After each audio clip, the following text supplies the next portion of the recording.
We're good? We can get started? Good. Okay, it's 7:04. I call the Nederland Board of Trustees to order, July 19th, 7 o'clock, 7:04. Can we get a roll call, please? Trustee Corvalon? Yeah, I'm here. Great. Trustee Coombs Ismail? Here. Mayor Pro Tem Mahold? Here. And we are currently waiting on Trustee Baumhover. And I would like to note for the record that Trustee Blakemore will be absent this evening. Great. Okay, terrific. Looking at we got a lot of ground to cover tonight, so I'm trying to cover, the consent agenda is more loaded than usual. There's a lot of stuff buried in here. Everything from the checkbook register to previous meeting minutes, IGA, and so on. We talked last time about the U.S. Solar Memorandum of Understanding. That's pretty straightforward, included in the packet if you want to take a look. We signed off on a Big Springs construction agreement this week. You'll find that in the packet. There's an economic vitality grant from Boulder County that you can read about in the packet. And then we got started this week. We just touched on it a couple weeks back on a watershed protection ordinance.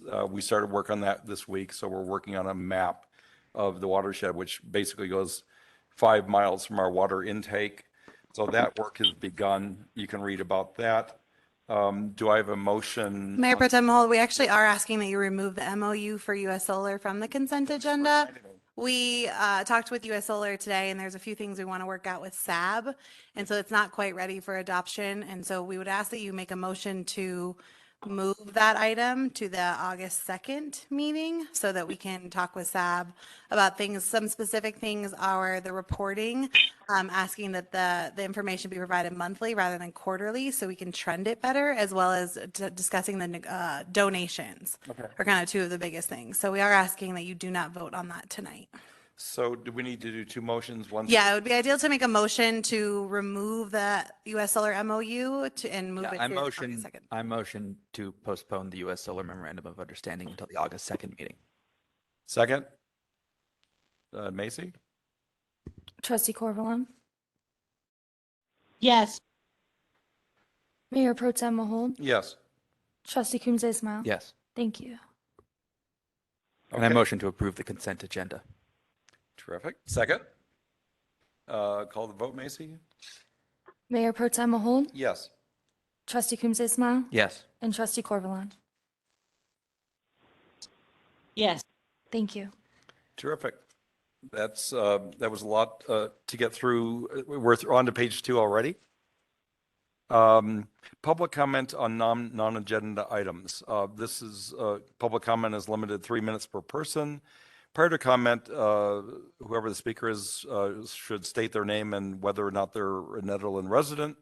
And if not a resident, they should indicate their affiliation to town. Macy, do we have, I would imagine we do have some people that want to speak tonight. Macy can't see it, so I can help Okay. you with that. I Good. don't see anyone at the moment. Anybody Leave that open? in our vast audience that wants to speak? No? Hearing none? We close out item 4.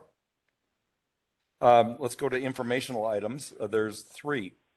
The Watershed Collective, embodying change, then a second one on embodying changes through COVID, and a third one on status of the Netherland Police Department.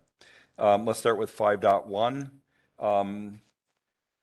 This is the Watershed Collective, and speaking on that tonight, Sarah Jensen, Ellie Prain, Kieran Riddle.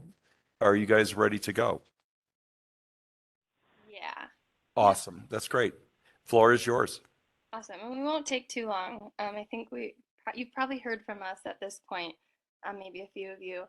But I'm Sarah, and I'm working with Kieran and Ellie. We are CO Boulder graduate students, and we're in the Masters of the Environment program. And we are working with the Boulder Watershed Collective to help update the town's community wildfire protection plan, which was actually last updated in 2011. And our role in this process is kind of the community engagement piece, so that we can support actionable updates to this CWPP. In the 2011 updates, there was a lack of capacity kind of for community engagement. And so the goal of our project is sort of to fill that need. We actually got a grant from an organization called the Wonder Labs that will hopefully help us increase our capacity for community engagement. And then because that can take a lot of time and resources. And so in order to do community engagement, we are conducting semi-structured interviews. It takes like an hour to an hour and a half. And then we're also hosting a couple community engagement events. We have already hosted one. If you haven't heard about it, we kind of blasted the town about that one. It was a community envisioning event where we had community members imagine kind of a business as usual future and then had them sort of reimagine what a wildfire resilient future for Nederland might look like. And we got a lot of insight into some really cool ideas and themes that we will include in our recommendations for BWC as they update the CWPP. We will also be hosting another one of those workshops later in August. So look out for that and hopefully join us. And then we sent out a monthly newsletter on Nedheads and through email. And we have links to that. I don't know where we can share links, but maybe somebody can help us find a good place to share kind of the links for that if you haven't seen that already. And so we really want to talk to as many people as we can because we have the capacity to do that. And so if you're interested in sitting in on an interview with us, again, like I said, it takes around an hour to an hour and a half.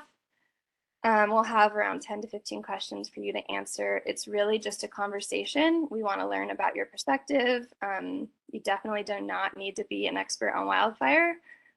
Just living in Netherland and your experiences in Netherland is honestly enough. And if you know of anybody that you think would be interested in talking to us, we'd also love that. So I can stop. We have contact info and links, so I don't know if there's a great place to share that at all. We'll find it. Okay. 2 questions. Who is Wonder Labs that sponsored it, and how many people have you talked to so far? So just Wonder Labs, you know what, I didn't share that. They are just an organization that fund wildfire resilient projects. They've done a few in California. They actually funded a capstone team, another MENB, which is the program we're in, capstone project a couple years ago in Gold Hill. And so we can definitely get more information on them if that's helpful, like a link. And then so far we have talked to 15 roughly people. Yeah. Okay. Put me down for an interview. I'd like to talk to you. Yay. Awesome. Yeah, what you're doing is valuable. And we've been discussing on the board, egress routes out of one of our neighborhoods is troublesome if there is a fire. There's some people in there that you might want to talk to who've studied this a lot. If you're having, I don't know what your quorum is or how many you want to get, but I can certainly help you fill up your docket to make sure your results are meaningful. But thanks for doing this. It's on our minds all the time. Absolutely. I'm not sure if WebEx has a chat function where we could share our emails. I might just read my email off really quick if that's helpful. Sure. If anyone wants to write it down. Ellie, it's Miranda. So we disable the chat function for these meetings. So you can always email me whatever links you have though, and we can put it up on our website. But we don't have that open for tonight. Okay, yeah, no worries. That's totally fine. And I'll send that contact information to you by email. And yeah, we're really excited to be talking to people, and thank you for letting us hop in this meeting tonight. For each of you, what's one thing that is interesting to startling that you've learned? Let me think. I think the fact that, for me at least, I think after we hit like the 4 or 5 interview mark, we were already seeing really common themes in our data. So I think there is a lot of community consensus, and we are interviewing, so we've split up our interview questions into two different brackets. So we're interviewing community members in Netherland and around Netherland who consider Netherland to be their community. We're trying to kind of make it inclusive in that way. And then we're also interviewing decision makers in Netherlands. So we have those two different subsets of questions, but we've really seen a lot of overlap, which I think has been really cool. That's great. Yeah, I think I would probably go with Ellie too. I think the community really it seems like everyone's very aware of the risk, and it feels like a lot of actionable progress can actually come out of this update, and it's exciting to kind of see, and hopefully it will turn into that. Terrific. That's great. Were there, are all three of you on tonight? No, our other teammate has a kiddo, so it's bedtime. Get it. All right, fair enough. It is for me too. Thanks a lot, you guys. Keep it going. I'm looking forward to seeing your results. We will incorporate it in decisions that we got to make. I think a lot of people are thinking, because we got a lot of rain over the last few weeks, that we're past the danger point, and we have to remember that we've had bad fires in October and December, so we're not out of the woods yet. And what you're doing is valuable. Thank you. It's a great program too. I talked with your capstone leader last week. It's a great program. I wish it was around when I was in school. Yeah, thank you. Thanks all. Thank you. Any other questions from the board before we move on to the next item? Okay. Okay, that takes us to embodying changes through COVID-19. This is, how do I pronounce your last name, Julia? Brandstater? Okay.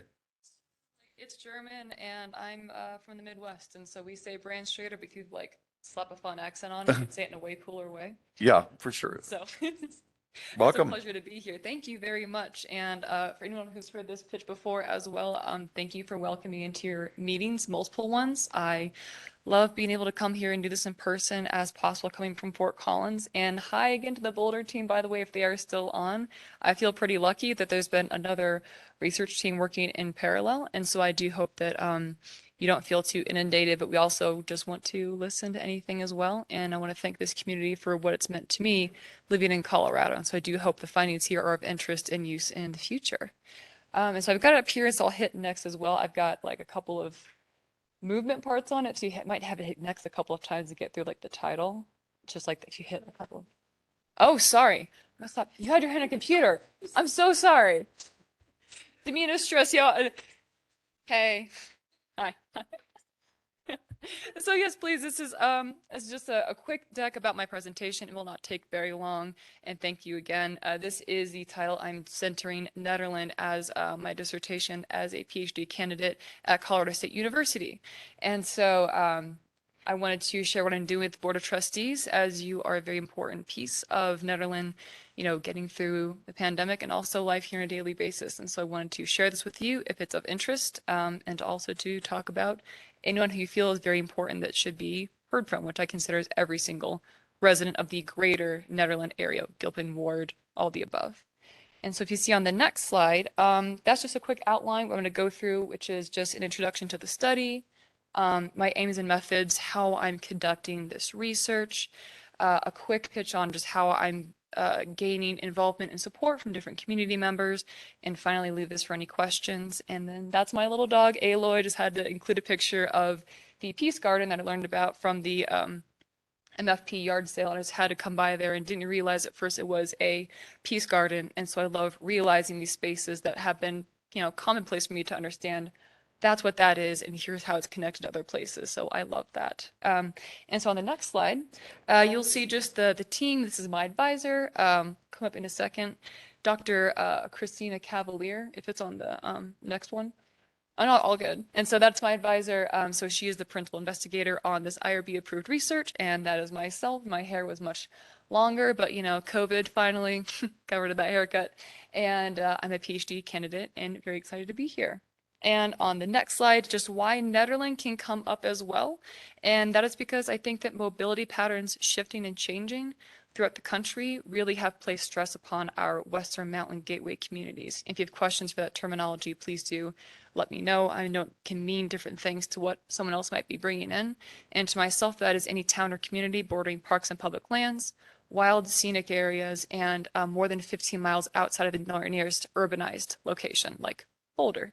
And so I think there's unique experiences of those living within these mountain communities during the pandemic. And I think with a tourism economy as well, that creates an even more unique draw of types of mobility patterns. And what that means during, not just because of the pandemic, but since, be that health, housing, economic, social, and political change, how people experience that. And so I like to listen to resident stories and accounts of what that means for each person and how that could benefit a greater understanding of mountain communities during future crises. And so I'm looking into, I think there's missing a representation of resident members, a more in-depth listening instead of just having more of a checkbox. And then finally, I'm looking into identities, technology use. I'm calling it creative, emotional, and affective expressions, which I think is a beautiful part about Netherland, is the role and history of art here and different types of creative expression. I think that is paramount to living through difficult times. And finally, community resilience. Those three aspects, how they could play into individual and community resilience. And then on my next slide, I just wanted to share with you, I can let you read it if you would like online, or here the aim is to explore the relationships between changes experienced by Intermountain Western Gateway residents hosting a tourism economy during crises through concepts of identity, affect, and technology use. So graduate students and their jargon is very fun. If you'd like me to ever talk with you about that, please do let me know. And the methods to explore that aim is through in-depth interviews. And they've gone from 1.5, 45 minutes to 2-3 hours. It's whatever people want to spend that time to unpack. Whatever you feel like sharing is important to you. And finally, secondary sources such as the Mountaineer and wonderful posts or community events that I've had a chance to come visit. And the last slide, just about different types of involvement and support. So people have been involved through doing interviews, remote or in person. I understand schedules, and also gas changed during the summer, so that's been a new thing. And then different types of networking, just introducing me to people who you feel might be very interested in sharing their story, and then also sharing the study details. And finally, being later within the summer at this point, I'm in the last few weeks of being able to speak with people in depth since school's right around the corner, is just your thoughts on the verbiage, the topic. If you want to send quick little items because you can't speak, I completely understand. But if you want to share anything or your input or recommend or take part, I would be very grateful. And finally, just any questions that you might have, please let me know. And I appreciate being able to be here in person from Fort Collins and spending the whole day. It's a beautiful place. And so I want to do my best to be respectful and also understand and listen in a very accurate manner. So thank you for having me here yet again. Julia, where'd you grow up? In Indiana. It's a Okay. very small town. It's called Battleground, but Mhm. technically you could say it's like West Lafayette, and so I'm from the very small town between that area. And so, yeah, Did you start your study with a hypothesis you were trying to test? not at all. Okay. No hypotheses. It's just the open-ended. aims and objectives. Everything I want to be as transparent as possible. I'm not trying to prove anything. Uh-huh. I do not find that I would have even the right to have a hypothesis. And so I want it to be a very in-depth learning experience. And so I'm here to learn with the community with that aim. Great. What people share with me will then guide the write-up. And how many people have you spoken with so far? 38. That's good. That's great. Yeah, I've been very lucky. There's this very welcoming, generous community to share that much time when time is very valuable to everyone. And so I cannot be thankful enough. Did as you look across your sample, are there some age groups, demographics, or anything that you're missing that you still need to get to? As of today, I've been very lucky that I've spoken to a pretty good span, and that comes from wonderful community members saying, okay, looks like you're missing this, I'll point you towards here. And so I do think there's been a pretty good representation. So if you think there's anyone who has not generally been represented within being able to speak or be heard. I would be very grateful for the input on that. But if anyone who's, yeah, loving talking to people who are artists, having families here, recently moved here, has lived here for a long time, anyone who has thoughts on, thoughts of change and open to sharing that. So I'm not lacking any sort of demographic at this point. Good. I also learned that there's not groups of Netherland per se. There's a lot of wonderful characters of a unique community. And so even grouping people, I'm hesitant to learn that that's not something that's actually conducive, but maybe how they see the community differently could be helpful. Good. How do you like our dinosaurs, speaking of art? I love it. Good. I think it's fantastic. And so I do not mean to be cryptic in any way, give like a political answer, but I'm very happy to be here. And so if he wants to give input, a quick, even 30-minute, only 2 questions, very appreciated. So, You and I should talk, but I got something to do first. yes, of course. Okay, but thanks Thank for you. coming up and Yes. thanks for doing the study you're doing. Absolutely appreciate it all.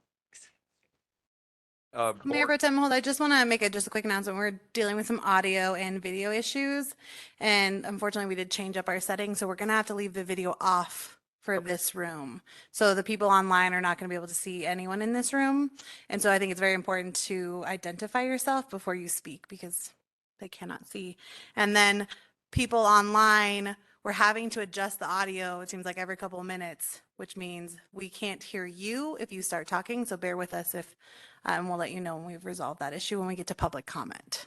Okay, so video is off. Video is off and we're dealing with the occasional audio issue. So we're going to have to troubleshoot that as we go. We don't have any way of immediately fixing that right now. Okay, so the slides that we're about to go in 5.3, people won't be able to see People them. can see them. They just can't see you in the room. Well, that's a relief. So, right? That's- I mean, yeah.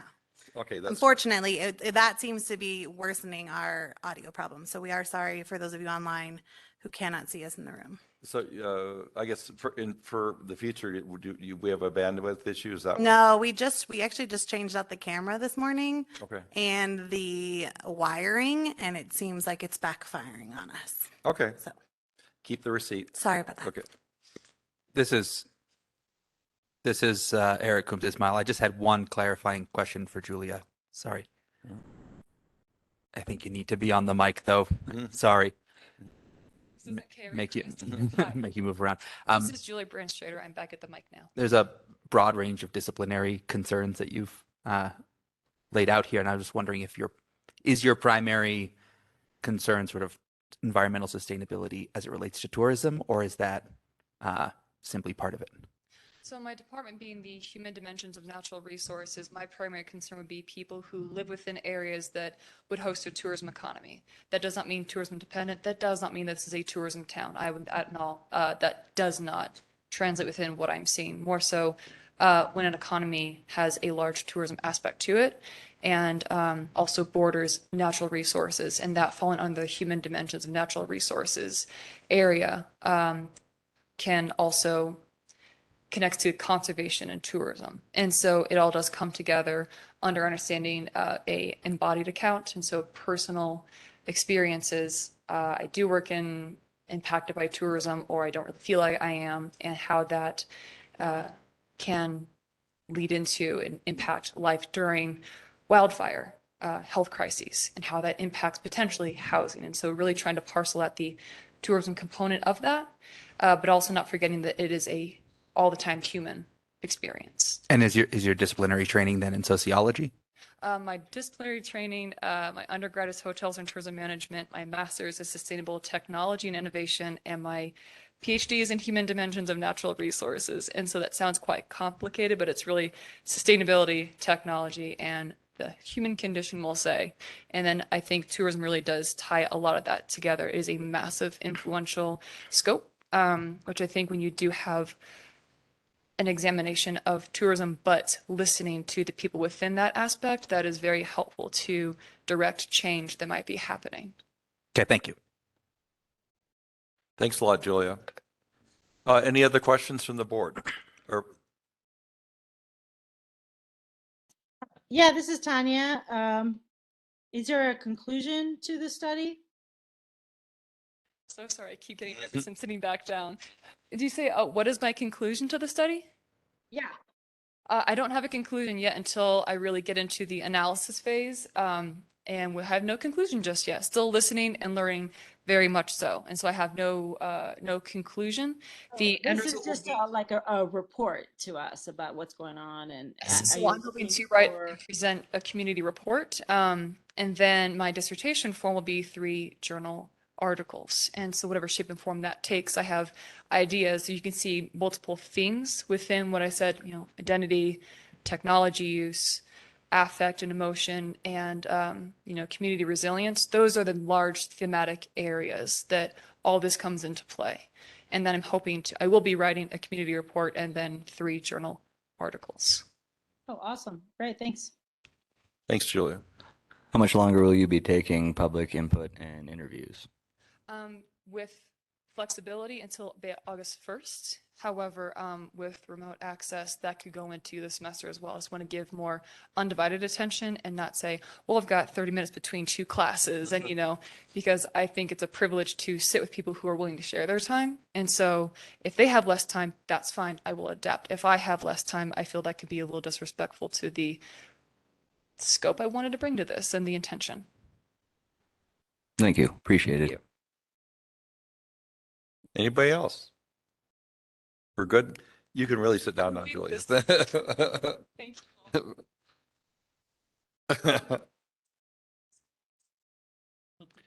If I may, I had a quick question about where I would find these emails to contribute to the studies that the people have been talking about. Is there a place where we would find that information? Miranda? In the Board of Trustees agenda packet is the contact information for both both teams, the team that are doing these studies. We can also put it on our website, but right now they're in the packet. Okay, great. And what is the website? So it'd be netherlandco.org. And then look Great. under Board of Trustees. Yeah, and then so then you would connect to there's a calendar immediately on the right-hand side. If you click on Board of Trustees, it'll take you to the agenda packet where this information can be immediately found. Otherwise, give us a day or 2 and we'll have it under the town hall news. Okay, awesome. Thank you. Yeah. Miranda, this is Dawn, and I believe we also have flyers at the community center on the credenza when you walk in where there's information. Thanks, Dawn, for the reminder. Anybody else? Okay, we move on to 5.3, status of the Netherland Police Department. And Marshall Feinlevin, you'll be leading, right? Good. Okay. We don't need a name up front, do we, Miranda? I'm happy to introduce Marshall Okay, Feinlevin thank if you. you'd like.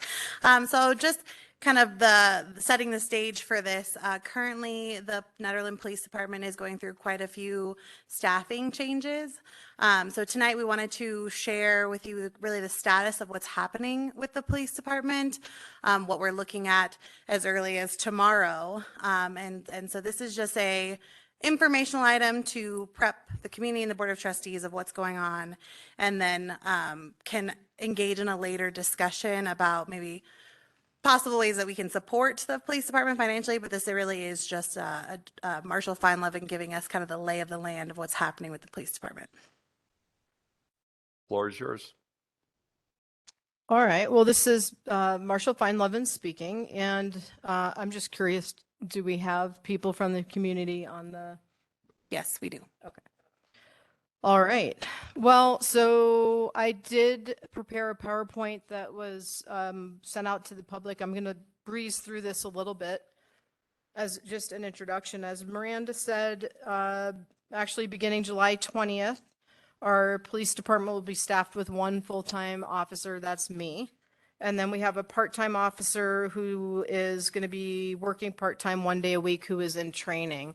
That training program usually is a 12 to 16 week program, which would be a full-time program. So I guess we could probably do the math. If you have someone training 1 day a week, it's going to take quite a bit longer before he's qualified to be a solo status. The department has had recent difficulty hiring qualified candidates. not from lack of effort and incredible recruiting. And moving people through the process as quickly as we can. And I get into that later. My belief is that is directly linked to not our pay is just not competitive enough. So right now we don't have anybody in the hiring process. We don't have any qualified candidates that have applied. We recently reposted a couple weeks ago with a pay increase, and this has not resulted in any good applicants.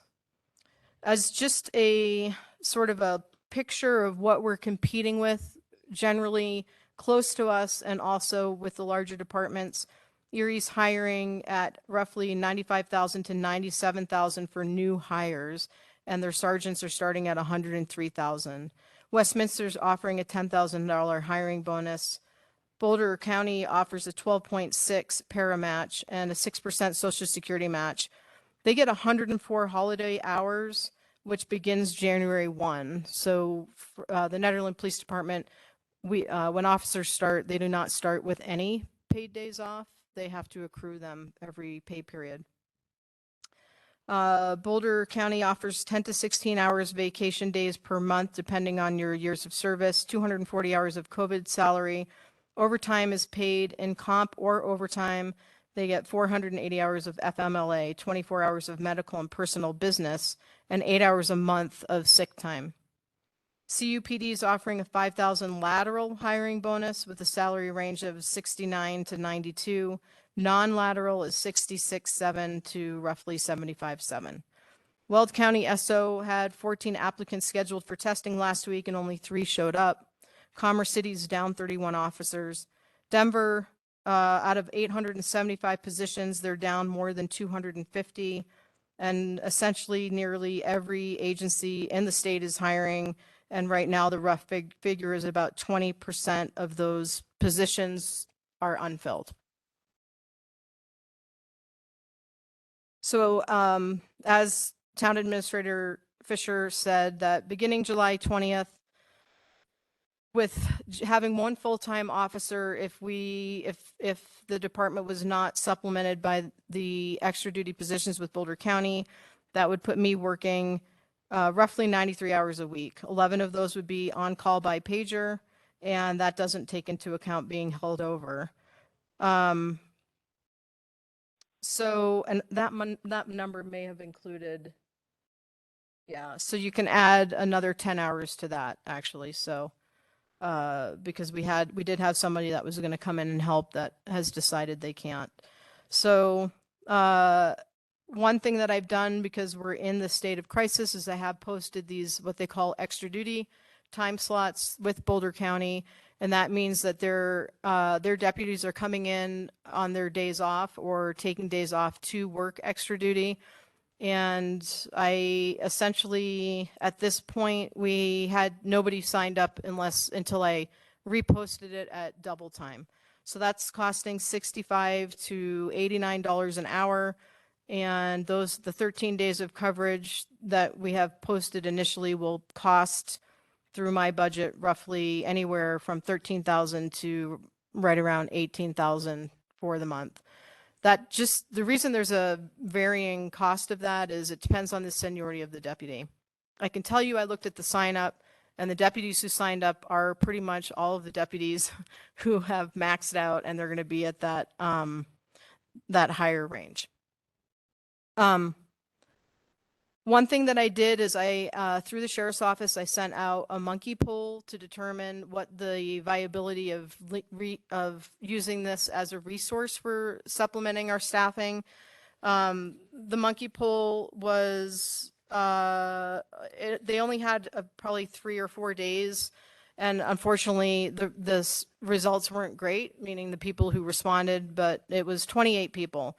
25% said they were very likely to sign up for extra duty at double time through November. 25% said likely, 28.57% said not likely, and 21.43% said they would never. So for sustainability or reliability, it's probably not the most effective. I did reach out to the Gilpin County Sheriff as well to see if that was an option for us to have them contribute to some of this extra duty. I hadn't heard back from him. I reached out again today, and to be determined. So I know that you posted some stuff from my PowerPoint online, but I'll go over it again. So 25% of an officer's time is spent in training, court, vacation, sick, or personal days. So 25% of their time is spent not working here, patrol on the streets of Nederland.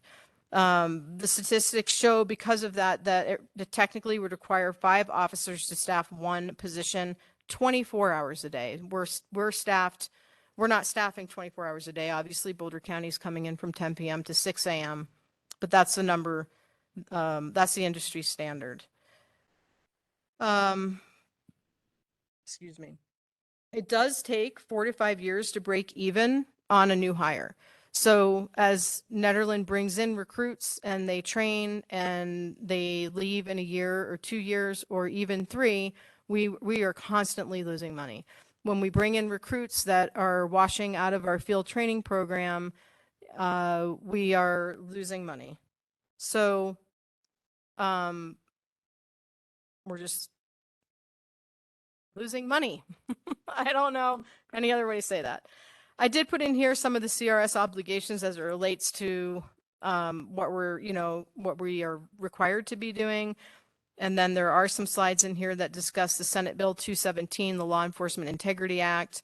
And, there are associated costs, and this is, new, and people are going to be asking, why now? Why this much money? And, when I interviewed for this position, I talked about how one of the most important things in law enforcement is education, because this field is changing all the time.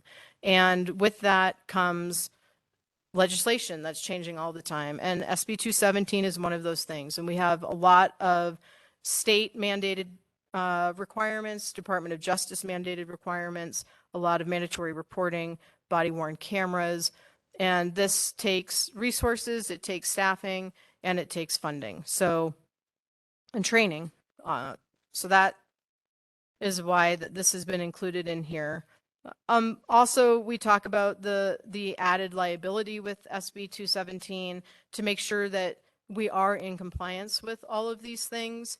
And I think that just is inherent with getting the proper training and the proper staffing to make sure that we are doing everything we're supposed to be doing. But it depends who you ask. Some people say that this has something to do with staffing shortages around the state, and some people say it doesn't. It kind of depends on who you ask. So for me personally, I don't think SB 217 is a huge deal because most reputable departments aren't doing chokeholds, and they shouldn't be. And we have good use of force policies, and it is just part of doing business. It's a step in the right direction. So I put in here our forecast to remain a department. And, I look at where we're at right now, and I'm letting the Board of Trustees know, and I'm letting everybody listening know that, the Nederland Police Department is not an established department. And what I'm asking is for us to become that established department and to be funded to do that. So that would require a budget increase in 2022 of roughly $105,000. And then you will see that in 2023, the budget increase would be just over $1 million. And this is based on salaries. So we are not paying enough, and we're not retaining people because of it, and we're not bringing in the right people because of it. The other thing we need to do to be competitive is we need to have some sort of a step program or a pay program implemented, because we're competing with agencies who can tell an officer or a sergeant how much they're going to be making 3 years from now, 4 years from now, and people have a right to know that. They need to know what their earning potential is in an agency. The police department needs legal counsel that specializes in law enforcement, especially after I've explained with SB 217. We're small enough that the chief of police has a lot of duties as a working chief position. And I can't be relied upon to be the legal expert, the HR expert, the field training officer, the policy expert. And so I need to be able to rely on someone who specializes in law enforcement. And I don't know if the firm that we have now does or not. That's not a comment on our firm now. I'm just saying what our needs are. We need a policy and procedure manual, and we need the funding that I've indicated previously for staffing 6 full-time officers and the marshal. So even with this level of staffing, someone has to work. There's a typo here, but somebody has to work on their day off or work extra hours to cover another officer being sick or taking a vacation. And that's not unheard of in small departments. It's not ideal. This, again, is the minimum that we could do this with effectively and be able to train. So with this proposed budget increase, if it was implemented, this amount would be sustainable for a minimum of 5 years, meaning that this would accommodate for the max of all of the salaries for the line level sergeant and chief of police. I've also included in here the Netherland budget, the PD budget, and the trend of the budget, and this is to say, to say thank you, right? Because I'm not saying that the town or the board has not supported the police department. I think that it's taken a serious look at the numbers and the reality of it to get to this point. But you can see in 2018, we're at roughly 547. I'm not going to read through all of these because everybody's had time to look through them. But in 2022, we're roughly right there at about 880. And we're still just not there. So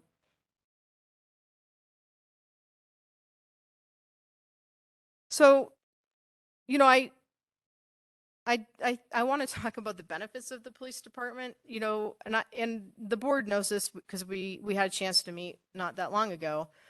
I love this department. I love this town. I'm very passionate about it. And just me being here tonight has created a lot of conflict within the town, within the department, and within everybody, right? Like, how can Chief Feinlevin even show the benefits of the numbers, right? Even for Boulder County taking over. And my job is to protect this community and to serve this community and to present the information. And I'm going to tell you, that's what I'm doing. And I will fight for this town and the board to sustain this police department. And I've said it before, if anybody can do it, I can do it. I will do it.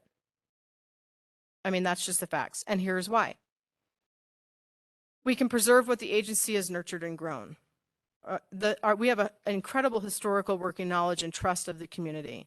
Even the people who don't like us, okay? They might tell someone else to tell us something, but they trust us at least to that level.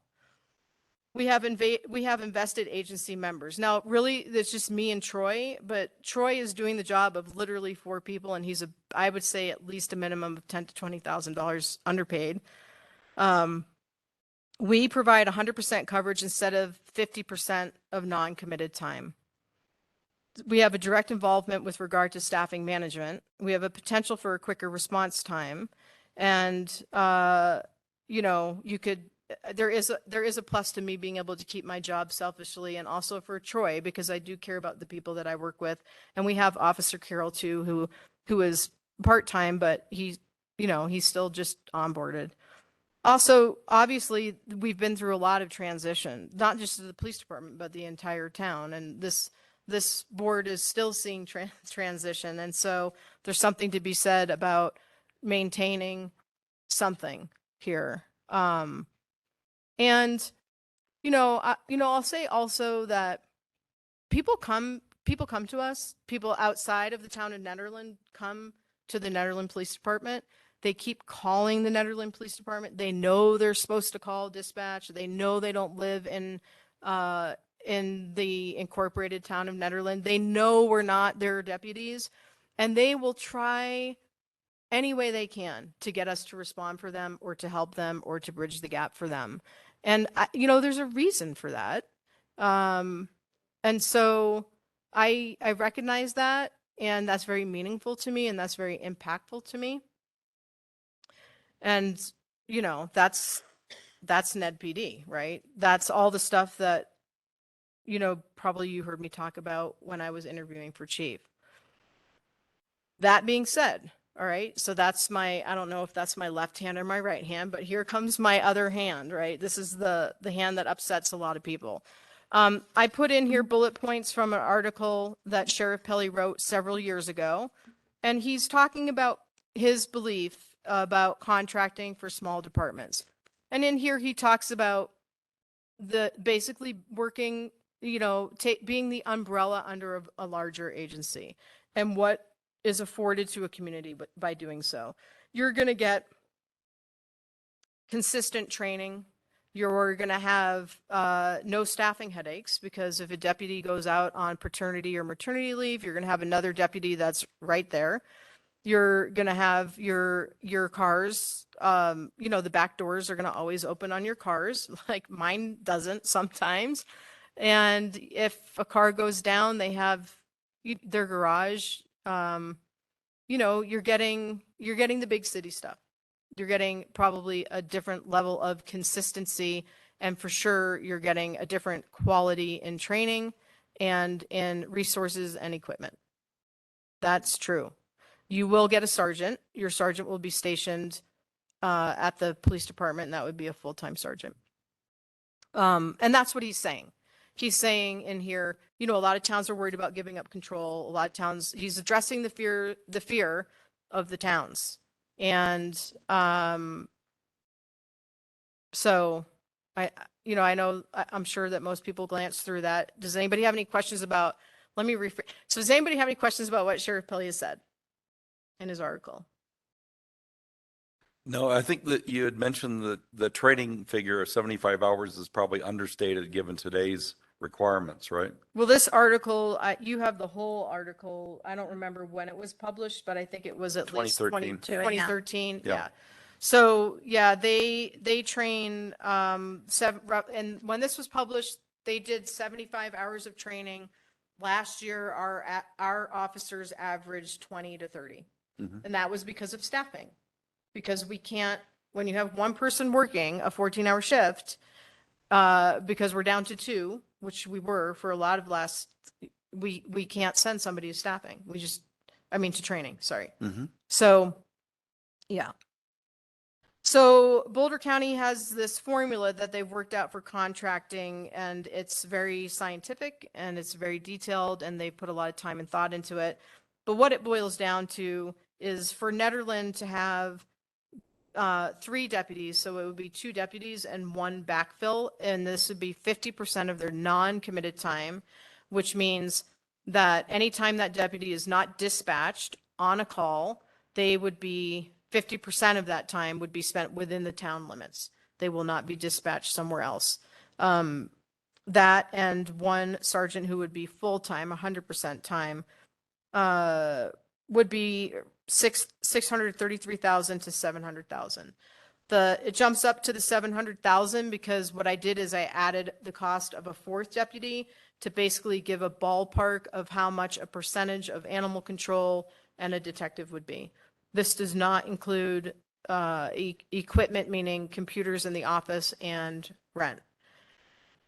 The contract basically is based on what the town wants, if they decided to do that. If you want a full-time deputy during the day, 100% of their committed time, then that cost goes up to accommodate that. So the other question that came up from the board was increases in the contract.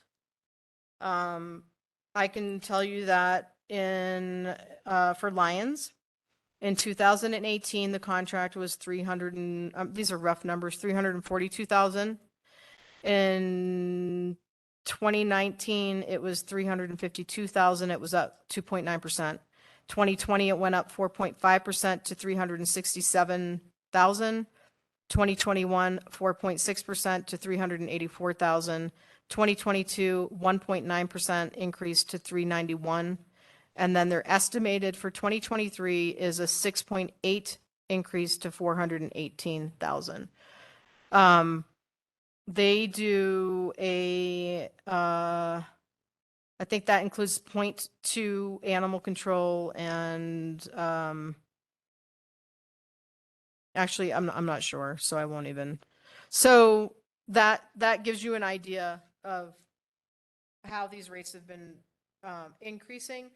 And the rates are, I think the message that I sent was that's based on the cost of living increase that's given to the deputies, et cetera, by the county commissioners. So, and then it's also dictated by the level of service that whatever the town Lyons is requesting. Question for you, Chief.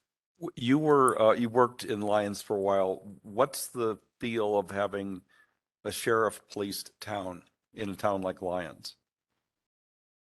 What's the feel of the? How is it different? How is it different? Yeah, that's a really mean question. And, tune it how Yeah. All right. I mean, so like I said, they will have a sergeant there that's there all the time. I mean, that sergeant, they consider that sergeant to be similar to a chief of police. The sergeant will go to your board meetings, and then they have deputies that are there. At the time that I was there, I honestly don't remember if it was your 50% of your non-committed or not, but yeah, well, you all know me, right? So what you're asking me isn't fair because I do everything at 100%. So what they got is what you're getting. Okay. Yeah, they did. You can get, so the sheriff's office coming in is not, I will tell you the truth. It is not, I don't think it's what the town of Nederland fears. Okay. Because I told you my job is to be honest with you and give you the facts. I don't think I don't know historically what has happened. I've heard rumors, right, that some of the townspeople have had bad experiences with deputies, like they don't like the response, maybe they don't like how they were treated. I can't speak to that, but I do know the sheriff's office, and it's a very professional organization, and that if the town decides to contract with them, you're going to get good service. You're going to get quality service. I can't sit here and tell you that won't happen. And I think that even with us, with the Netherland Police Department, I mean, I don't know how many people here in this room have had an experience with a Netherland officer. I don't know how many people on the TV thingy have had an experience with a Netherland officer, but I guarantee you at least one or two would have something pretty horrible to say about me, right? I don't know. So I don't think everybody does say it's going to be horrible if Boulder County comes in and takes over, that it's going to be like strangers in your kitchen. And it may feel like that in the beginning. And it will actually, probably, because it will take them a year before they get the sergeant up here, probably, that's going to stay here. And before they get the deputies implemented here that are going to be assigned here, because it takes a year. They're going to have to hire 5 people to backfill that. I'm saying not as if it's going to happen, but if the board decides to go that route. So I think it just is. Okay. I mean, does that answer your question? It does. Let's go back for a second to the short-term solution. We're finding that it's $75 an hour, no takers. It has to go up to 90. Who are these people? Where are they coming from? And what do they know about our town? So they're a couple of them are the mountain deputies, and they know Ned quite well. Some of them are not. Mhm. But generally, well, I mean, look, everybody knows Ned, right? Because we're so awesome and we're kind of weird. So, I'm not going to, it's easy money is what it is. Mhm. And so I will tell you that I've already been called in to have a meeting with the sheriff's office on Thursday Mhm. because now they want to talk about, well, because it's so many hours, we're going to have to talk about a contract for this because they want to make sure that these men and women working the extra duty, that I understand they're going to be here, they're going to work the extra duty, but when they get a call or a case, they're going to take that initial, and then guess who's going to have to investigate and do the rest when she comes back in the next day? That's me. So they're not going to hold the calls, they'll go to them, but this is not them being Ned officers. Right. And so they want to make sure that we're ironing out the specifics of this. Mm-hmm. So it's whoever signs up, that's who you're going to get. Okay. Any more to say before we go around for comment and questions and such? Yes. Good. The other thing I will say to the board is whatever your solution is, when we talk about, please fund this department, this has to happen very quickly, which that may be impossible. Logistically, I'm not sure. But here's what I can say is that it doesn't make sense for me to be putting in extra duty requests for several months and not working on hiring people. So whatever this, so very bluntly, there's two options here. There is a decision to invest in this police department, or there's a decision not to.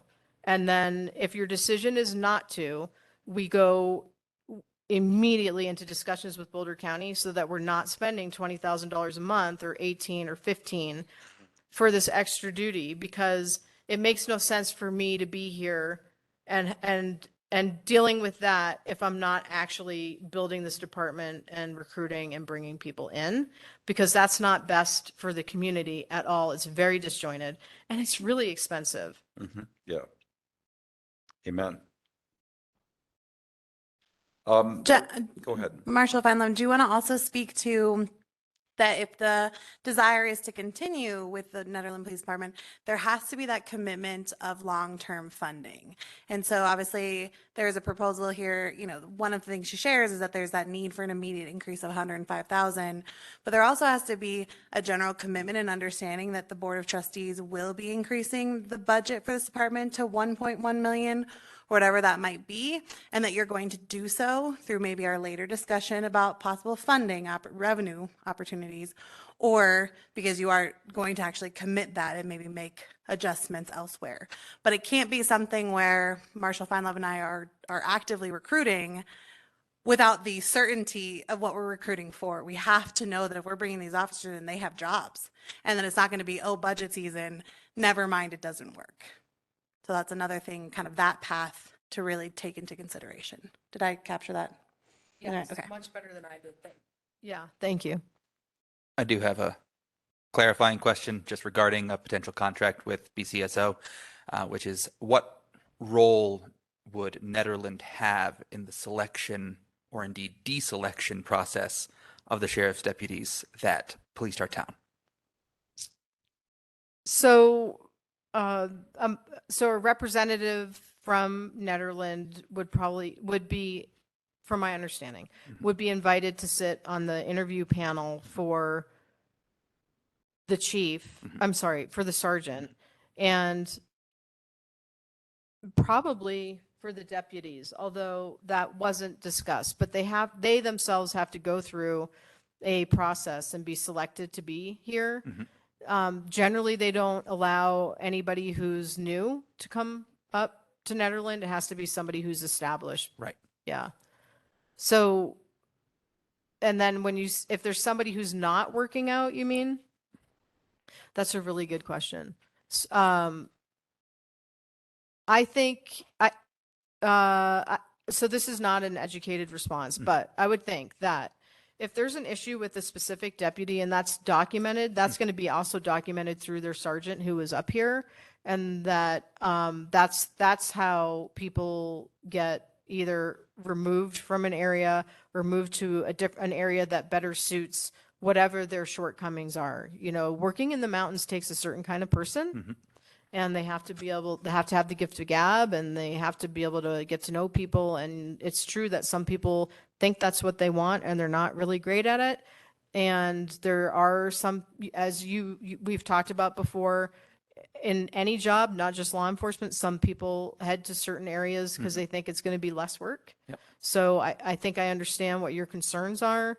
And, you know, I think that would be a question that probably Division Chief Chamberlain or Commander Welber, who's in charge of the mountain deputies, could respond. So, and I just want to add, so our legal firm did draft the contract with Lions.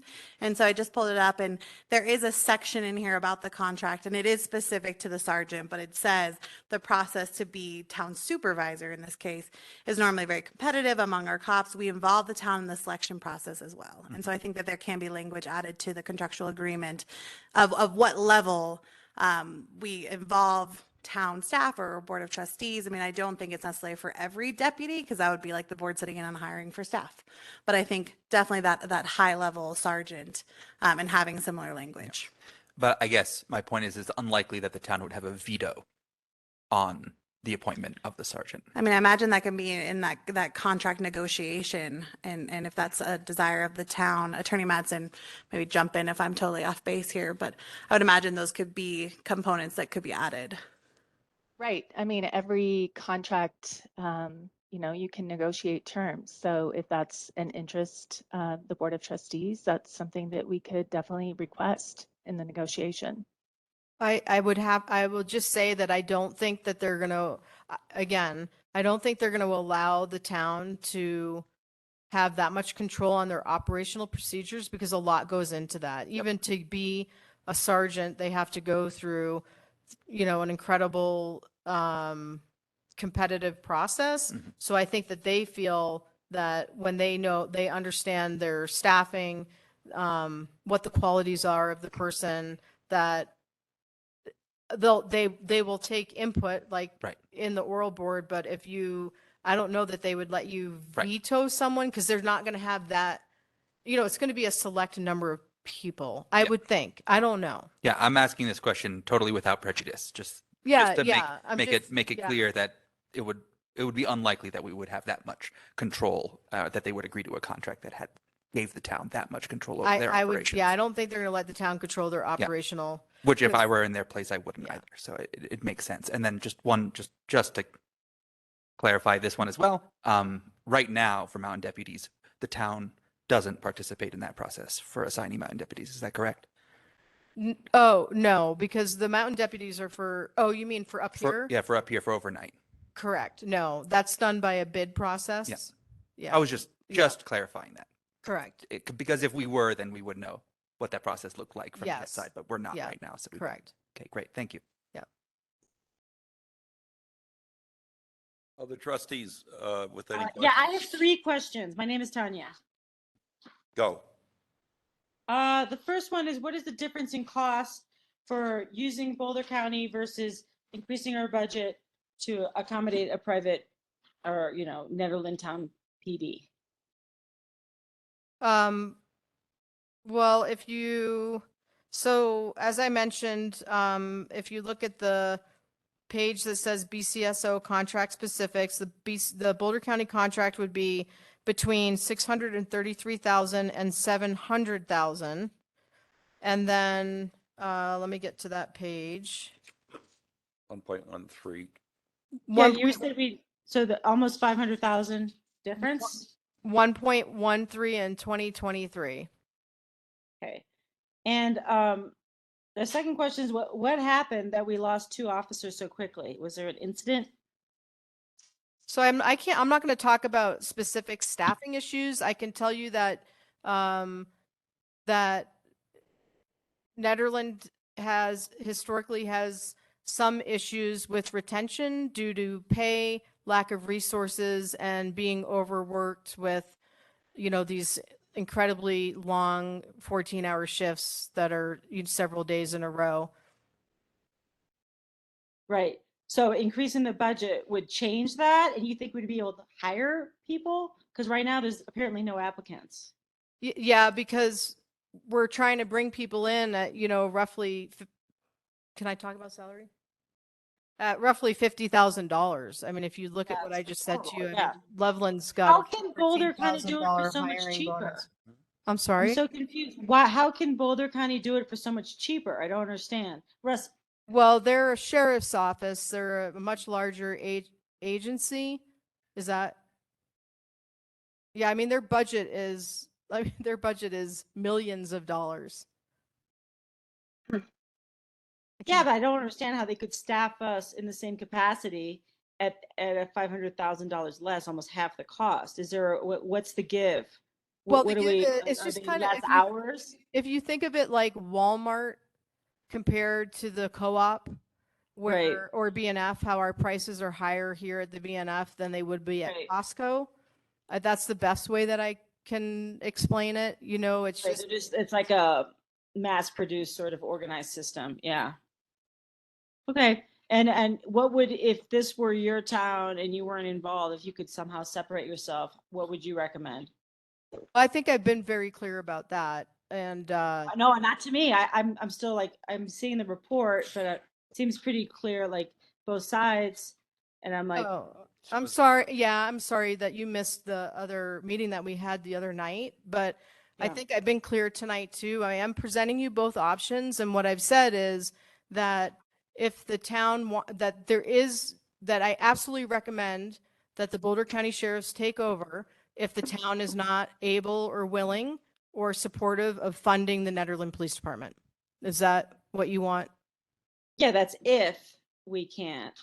Okay. Well, yeah, because there's right now there's no applicants. It would take months before we could hire somebody. So we obviously that's not true. If we have the increase and we can bring laterals in, we can perhaps get people who need far less training and would be ready to go. So there's a lot of moving pieces to this, but really what it boils down to is we have to be able to fund it. So again, if I very clearly say, if you want to have the Nederland Police Department run on the budget that it currently is, I recommend that you go into contract with the Boulder County Sheriff's Office. Okay. Thank you. You're welcome. Okay, thanks, Tanya. You said you had 3. You got all of them in? I think so. Yeah, I think so. Good. Okay. Jonathan? I have no questions. I just want to thank you for being willing to be here tonight with the left and the right hand. And that's not an easy thing to do, to try to just present the information and also have a care for the town and have a place and also have your job on the line, as well as something you have a passion for. So thank you. Thank you. And thanks for being here in person. Here, here. Thank you. Mayor Pro Tem Mahold, I know it's an informational item, but did you have a desire to do public comment since we have so many people here? I think so. Okay. Does anybody have any objection to that on the board? Okay. Who wants to speak? Come on I up. would love to if no one else is. Yeah, available at this hold moment. on 1 second. Chris, you'll come up first. Okay. Chris Prey, used to be 224 West Pine Street, now 339 Sunrise Lane, Blackhawk. I've lived in Nederland for 39 years. I was on 4 hiring committees, 3 for chief, 1 for officer. I know Jennifer Fine-Loving, and I've known the past Marshal Larry Johns very well, and past marshals that we've had. It's hard for me to be up here. I'm a little choked up about this, but I think it's very important that the town of Nederland looks at having their own police department, because it is very necessary to have community policing that the community knows and understands will be there for them. And 2 for instances, just recently, Jennifer Feinleben called me and said, I have a woman here that was camping up at West Magnolia, and her dog got stampled by the moose when the woman and the husband got stampled by the moose up there as well. So I took it and gave the woman a ride back down to Boulder with her injured dog and took care of that because Jennifer Feinleben called me to do so. Second was a person, their car broke down, and she called me and said, we have somebody at the police department here who needs a ride back to Gilpin County. So I came from Gilpin County, came here, picked him up, and brought him back. That sort of policing and understanding that I can connect the dots and put somebody together with somebody else to make something happen will not be happening if you bring in Boulder County. And I think what you need to be able to do here is make it that you can give somebody a good wage and promise them that, okay, you'll have a continued good wage years to come. And once you have that, then you have a police department that everybody in the town can understand, know, and know that when they call the Netherland Police Department, they're having somebody that their concerns are met by somebody of the town. Thanks very much for that. Thank you, Jennifer, for all your fine work too. Thank you. So Barry Riley was next. Okay, you're on, Barrett. Okay, thank you. Hi. Yeah, thank you so much for your presentation. It was very informational. I'm new to Netherland. I've only lived here for a year, but really appreciate the small town feel and everything that you guys do for the town. I guess my main question is for the layperson, is there any type of volunteer work, like even just like paperwork, office work, that you guys would benefit from?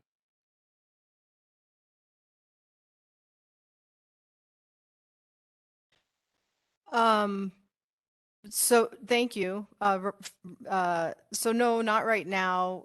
That because of the so because the way our police department is, you have to go through a background check, and it's in order for us to bring volunteers into that space, there's some requirements that have to be met. And right now, we don't have the capacity to do that. Sure. Thank Okay. you, though. Yeah, of course. Katrina Harms. Katrina?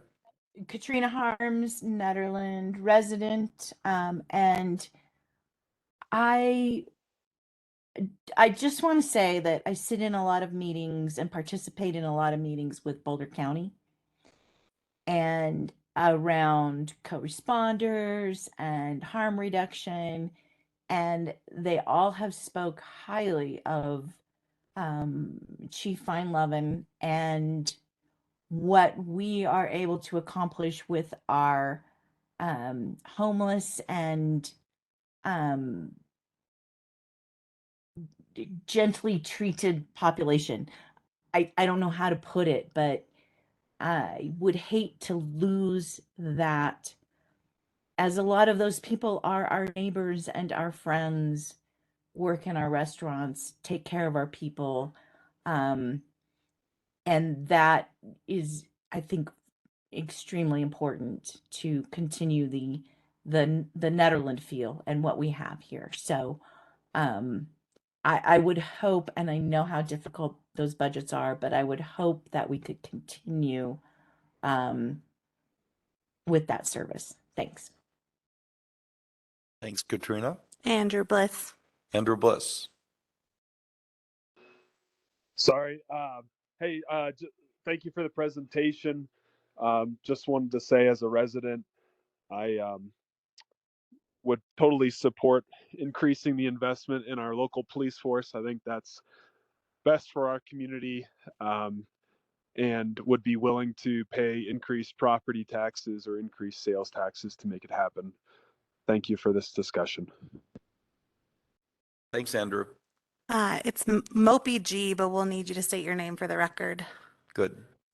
My name is Tanya Unger. I'm a resident in Old Town, Netherland, and I'm not ashamed to admit I have a schizoaffective disorder. And I am in one of those gentle populations, though I'm sure there are times you wouldn't describe us as such. But I wanted to say that it's a very triggering conversation for me.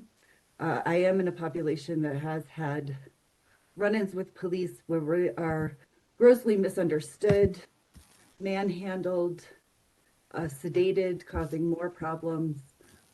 And were it not for Jennifer, I can tell you in the last 2 years that I would have had to be misunderstood and likely taken into custody on several occasions where, because she and the local police know me, they can very quickly understand and de-escalate and give me a sense of safety.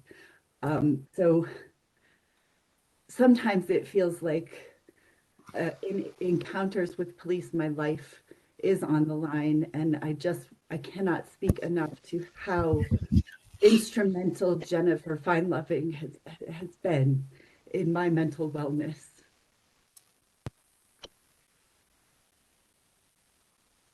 Thanks a bunch for that, Tanya. That's very helpful. Do we have somebody Rita else? 6. Rita 6. Good evening, everyone. I just wanted to make sure, as far as that 2023 budget that was presented, that we're aware that that, of course, only shows the increase that had to do with salary only. In other words, that 1,100,000 or whatever, that number is only salary related and obviously not any of the other expenditures. Rita, what are some of the things that are missing? Oh, we haven't started 2023 budgeting. Correct. All kinds of stuff. Many, many items. I think just really quick, I could just examples of vehicles. I mean, that's Sure. if we have a huge need for vehicles, and especially if you're going to have more officers, we have to invest in that fleet. Yeah. So how much more money would this be if you're like? Well, let's just put it this way. $100,000 more?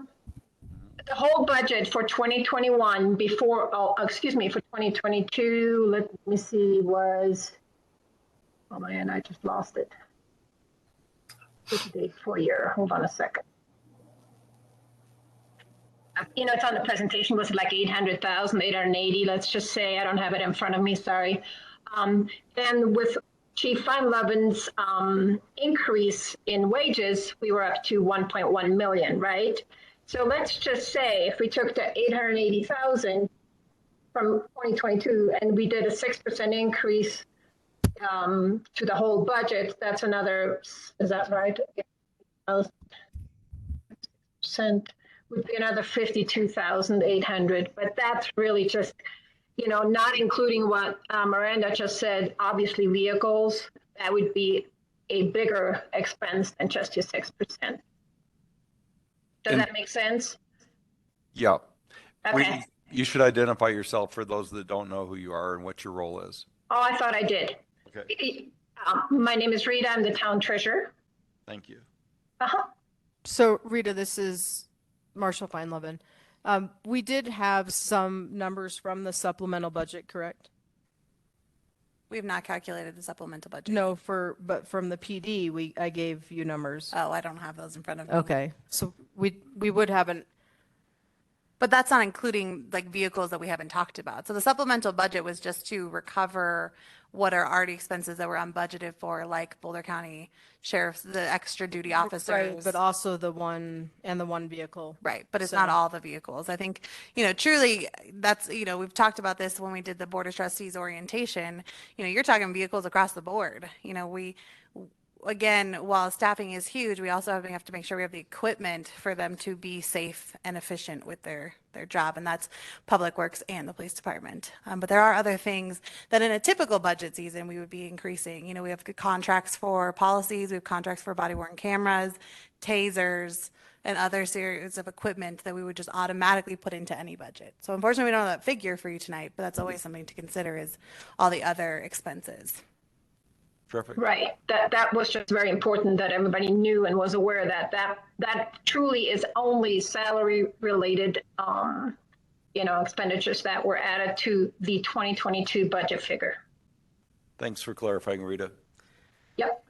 Jess M. Hi, Jessica McIlvain, town of Nederland resident.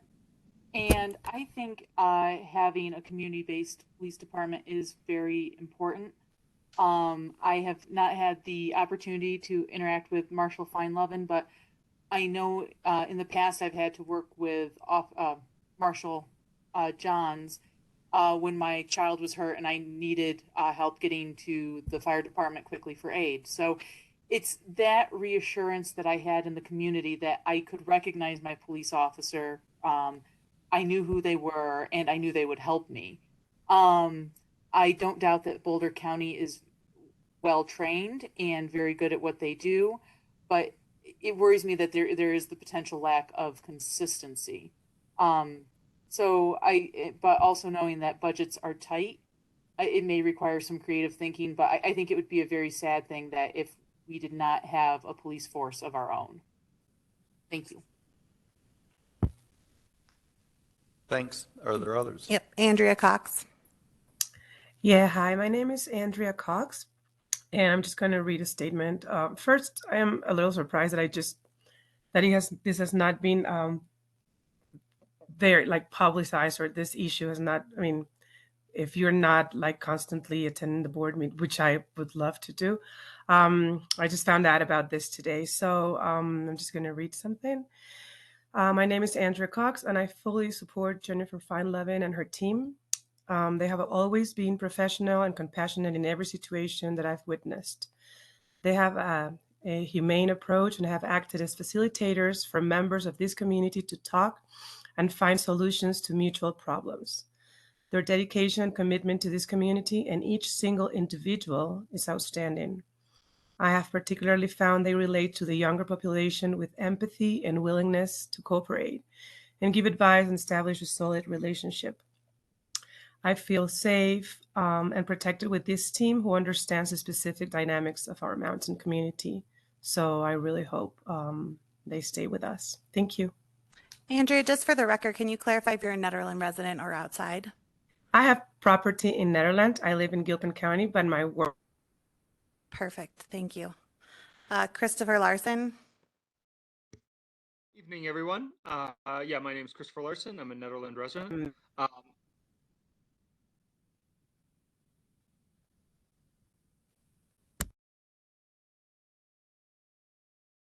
Can you hear me? Yep. Yeah, go you're ahead, still start here, again. Chris. Okay. Now, Christopher Larson, Nederland resident.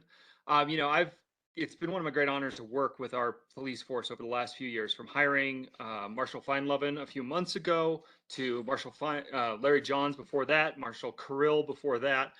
We have had just an incredible police department. And I'm just speaking of the marshals. I mean, obviously all our officers, we've had such incredible people come through here, some of whom, you know, recently left us, some are with us still, some going back almost a decade, you know, the names we all know. But I also recognize that the board is facing right now a really tough situation. And it's one we've seen coming for a few years with our staffing difficulties, with the financial and economic realities, the costs of holding our own department. And so I'm glad we're having this discussion. I think it's really important. We broached it a few years ago with the idea of going with the Boulder County as opposed to a local police department, and it didn't make sense at the time. But now things have changed further, and I think what we can see this as is more of an opportunity than this idea of perhaps losing our department, losing our police department, because we don't have officers right now. We don't really have much of a police department beyond Marshal Feinlevin. And what I see this opportunity on the economic side is using the economies of scale with Boulder County, have them handle those services, but with some of those savings, we can look at reinventing what it is, you know, some of the roles of a police department. Because a lot of the things people have spoken to, we've heard here tonight, are things that are not really, you know, there are things police officers do, but there are things you don't have to be a police officer to do. We could use this as a chance to reinvent our police department into more of a crisis prevention, a resource officer, something that is tuned to Netherlands, so we can maintain the things that really we use most frequently, but do it on an economically sound basis for a small town's realities. So I see this as a really great opportunity to rethink what it is to have a police department, and what their roles are and what their responsibilities are, and maybe separate those out, some of these things out. So we've talked in the past about mental health preparedness, crisis intervention, these kind of roles that maybe don't need an armed officer, but we can then support that as a town while maintaining the law enforcement side with Boulder County. Thank you very much. Thanks, Chris. That's real thoughtful. Who's next? Nikki Dunn. I'm Nikki Dunn, Parks Manager for the town of Nederland. I grew up in this town. I've lived along the Peak to Peak area for 34 years. So I've met and had to deal with even some of the police officers throughout time, from both my own life, but also now as a town employee for the last 8 years. Speaking from the perspective of a town employee, we would benefit from keeping our Netherland Police Department as it is. Or not as it is, but growing it, but keeping it our department. I have, in the last 8 years, with Marshal Carell, with Marshal Johns, and now with Marshal Fine-Levin, I can call the Nederland Police Department and have a response to dangerous situations that I've been in our parks and in our town, and I get that response within 5 minutes. We had an incident at the skate park, for instance, when a man was just out of control at the skate park, and I had 3 officers. Thankfully, we had 3 officers at the time, but Jen was there in a heartbeat. They dropped everything to come to me. I've had to call 911, and Jen is there within 3 minutes, responding to whatever it is that I need. And she always does it perfectly. She responds with just the right amount. She's never coming in trying to, with the intention of taking someone to jail or taking someone where they don't need to be. She comes in appropriately every time. I've called times where we haven't had a Nederland police officer on duty, and I've had to call Boulder Sheriff. For instance, a time when the rock shop window had been shattered. There was no front window, and someone had broken into the front of the rock shop. Knowing that we had a situation like that, it took, and me knowing that the Boulder Sheriff was sitting in our Nederland Police Department, it took him 45 minutes to respond to something like that. I've had situations where I've called and had a camper in Chipeta that was being aggressive with me, and the Boulder Sheriff never showed up, never even returned my phone call. I get a follow-up call from our Nederland Police Department, always, always. They always let me know, and they are always there for me. I feel safe knowing that my staff and myself, when we're out doing the things that we do, we are a phone call away from real help. Real appropriate help, someone that's not going to respond with an aggressive force, and knowing that our Nederland Police Department really doesn't want to take someone down to jail if they don't have to, because then, geez, they have to come all the way back up. Boulder Sheriff, oh, I'll take him to jail because I'm going home after that. What investment do they have in our community? What investment do they have? None.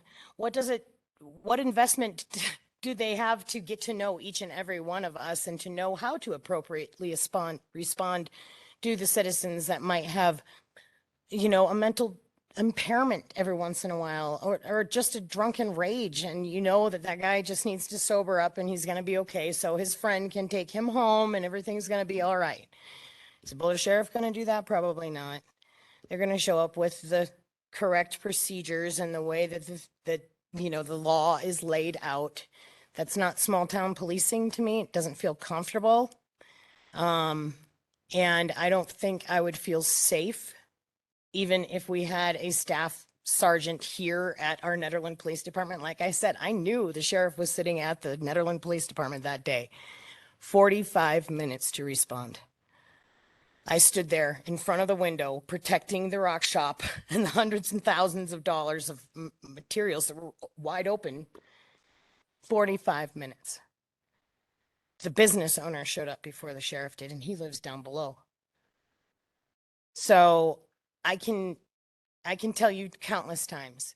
Larry Johns, Jen Fine-Levin, they used to do walk-arounds Chipeta Park with me, going Saturday mornings, we'd get our coffee, we'd go down to Chipeta Park, and we'd look for where the people were camping this week, you know. I'd point out the different homeless encampments to Jen when she first started, said, this is where they camp. So now she can go out and check each spot. I don't get that kind of personal relationship with our sheriffs.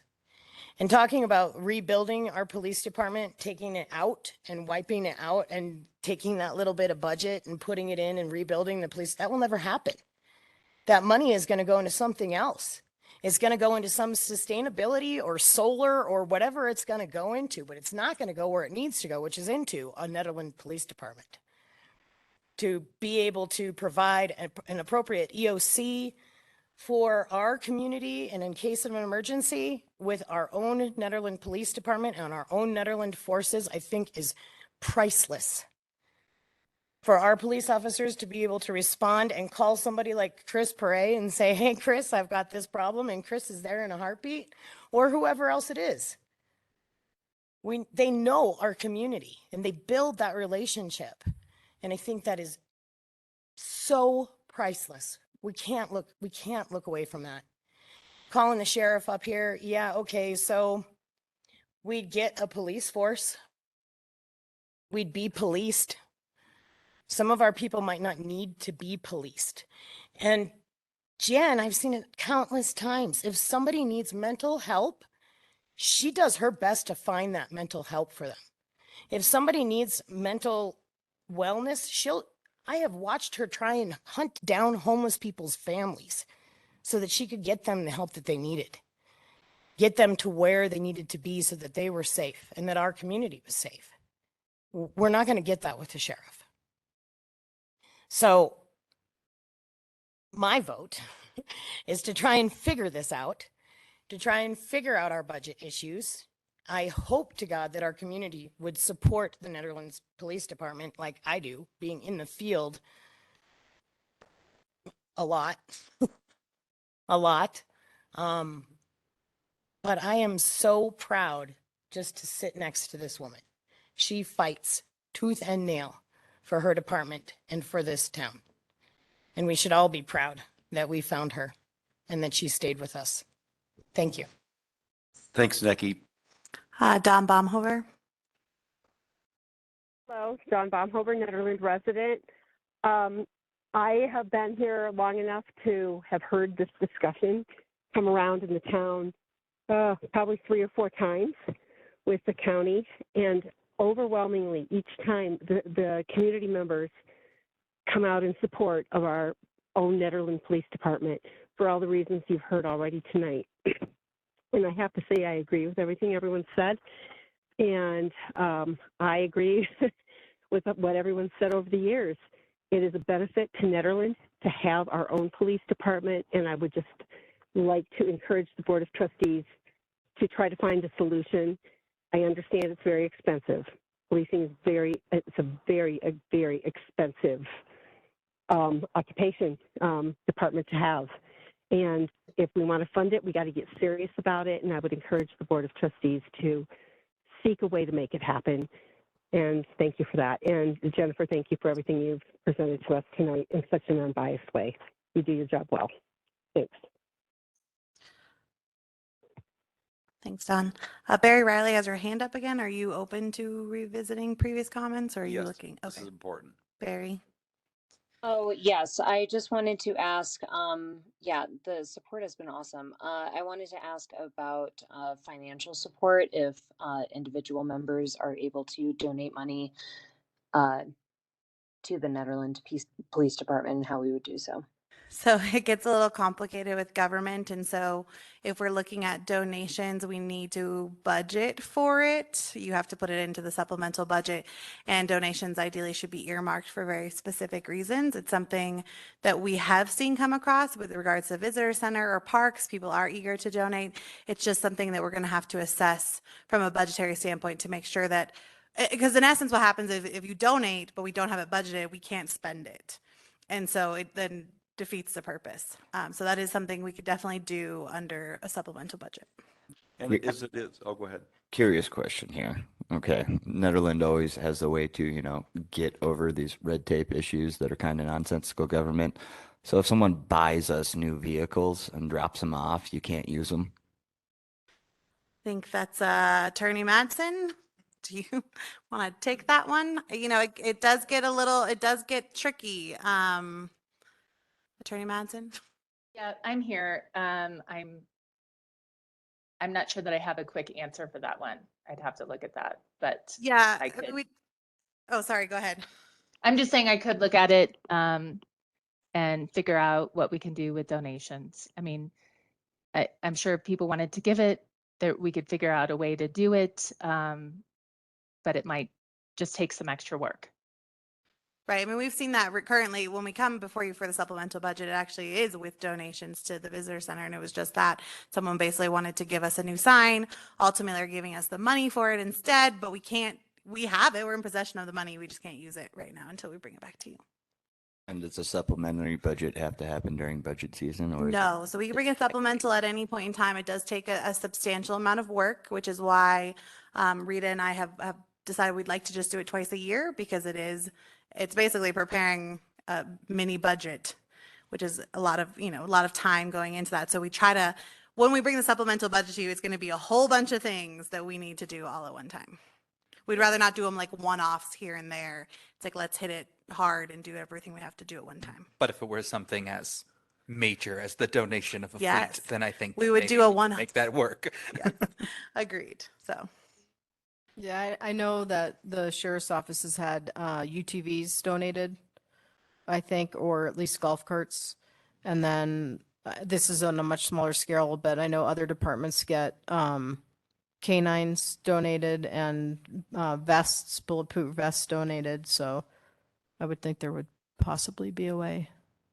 But you have to have a deputy to put inside. Just sign the check. I'll get you the people. Okay. Fair enough. So no one else has their hand raised, but there are a ton of call-in users, so I'd like to just We leave have it one more. open. Oh, I'm sorry. And in person, please.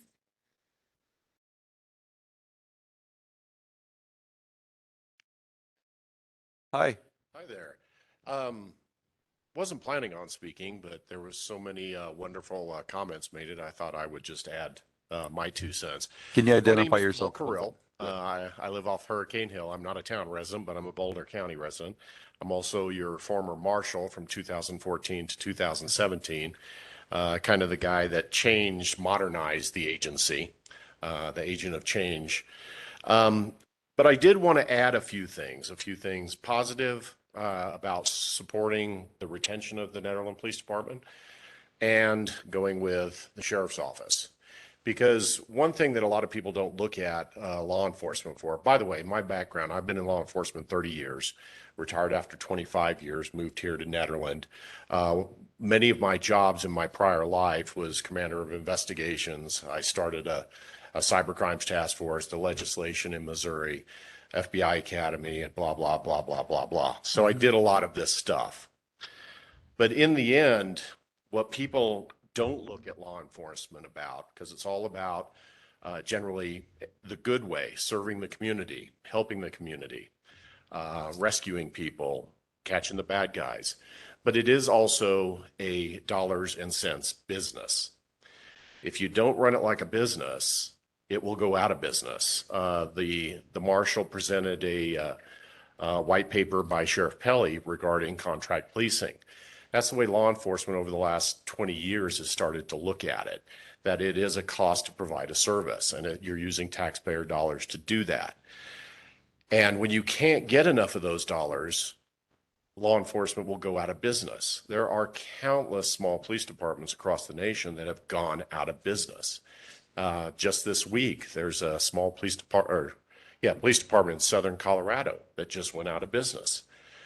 So they're going to try. There is one mantra in law enforcement that's always been around. Once you give it up, you never get it back. You give up the Netherland Police Department, no amount of public pressure or wants or dreams, you'll ever be able to afford to get it back, because you won't be able to pull that money out to put $2 million over here to start it. The other complex issue having to do with running the business of law enforcement is all the little moving parts that the marshal talked about, but I didn't hear being brought up today or this evening. The guns, the bullets, the tires, the boots, the badges, the body armor, the tape and the tape dispensers. So while you'll get the salary up, and I believe this town with its passions and its love for its police department, you will get that money. I hope you do. But at the end of the day, you have a police department that's in a shopping mall owned by a millionaire. I negotiated those contracts with him so that you still have it here. But at some point, the young men and women that want to come and work here and want to work here for 20 or 30 years, you have to look at their pension, their medical. What other incentives are you giving them? Because I can tell you what, young officers will come in on Monday and go, wow, I can make a nickel more on Friday towards my retirement. I'm going to do that. Housing for your young officers up here, where are you putting them? When I was your marshal, I worked to deal with some of the rental apartments to put them in. None of them took up on that because they wanted to live with their wife and family down the hill. But you have to think beyond just, wow, it's great. These officers do a great job for us. My officers did a great job for you. But at the end of the day, you have to build a whole operation, a whole business for these young men and women to want to live and stay here. How many officers live in Netherland? When I worked here, I was the only one. I live over on Hurricane Hill. I still live here. So you got to figure that out first. You got to figure out their benefit and their retirement, because if you want them to stay 25, 30 years, they want to be able to stay here for 25 or 30 years. You know, we raised the salary from $35,000 to $50,000 in 3 years for the young officers. And I think, where are they at now? I don't know. And they still won't stay. Now you have this thing called defund the police. Now, Colorado as a whole has done really well based on my contacts in law enforcement. And there isn't as much hatred towards modern policing and the young officers as there is in other places. I'm originally from Kansas City, and they're having a horrible time out that way. The Midwest, you know, you talk about either coast, that's a real challenge. But trying to recruit and retain here is always going to be a problem. My agency was 120 deputies in Kansas City. We still had problems recruiting and retaining. Sheriff's Department here still has problems recruiting and retaining.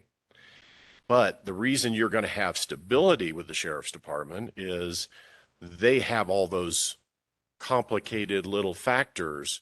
Any of you here own a business and try to recruit and retain up here in Nederland?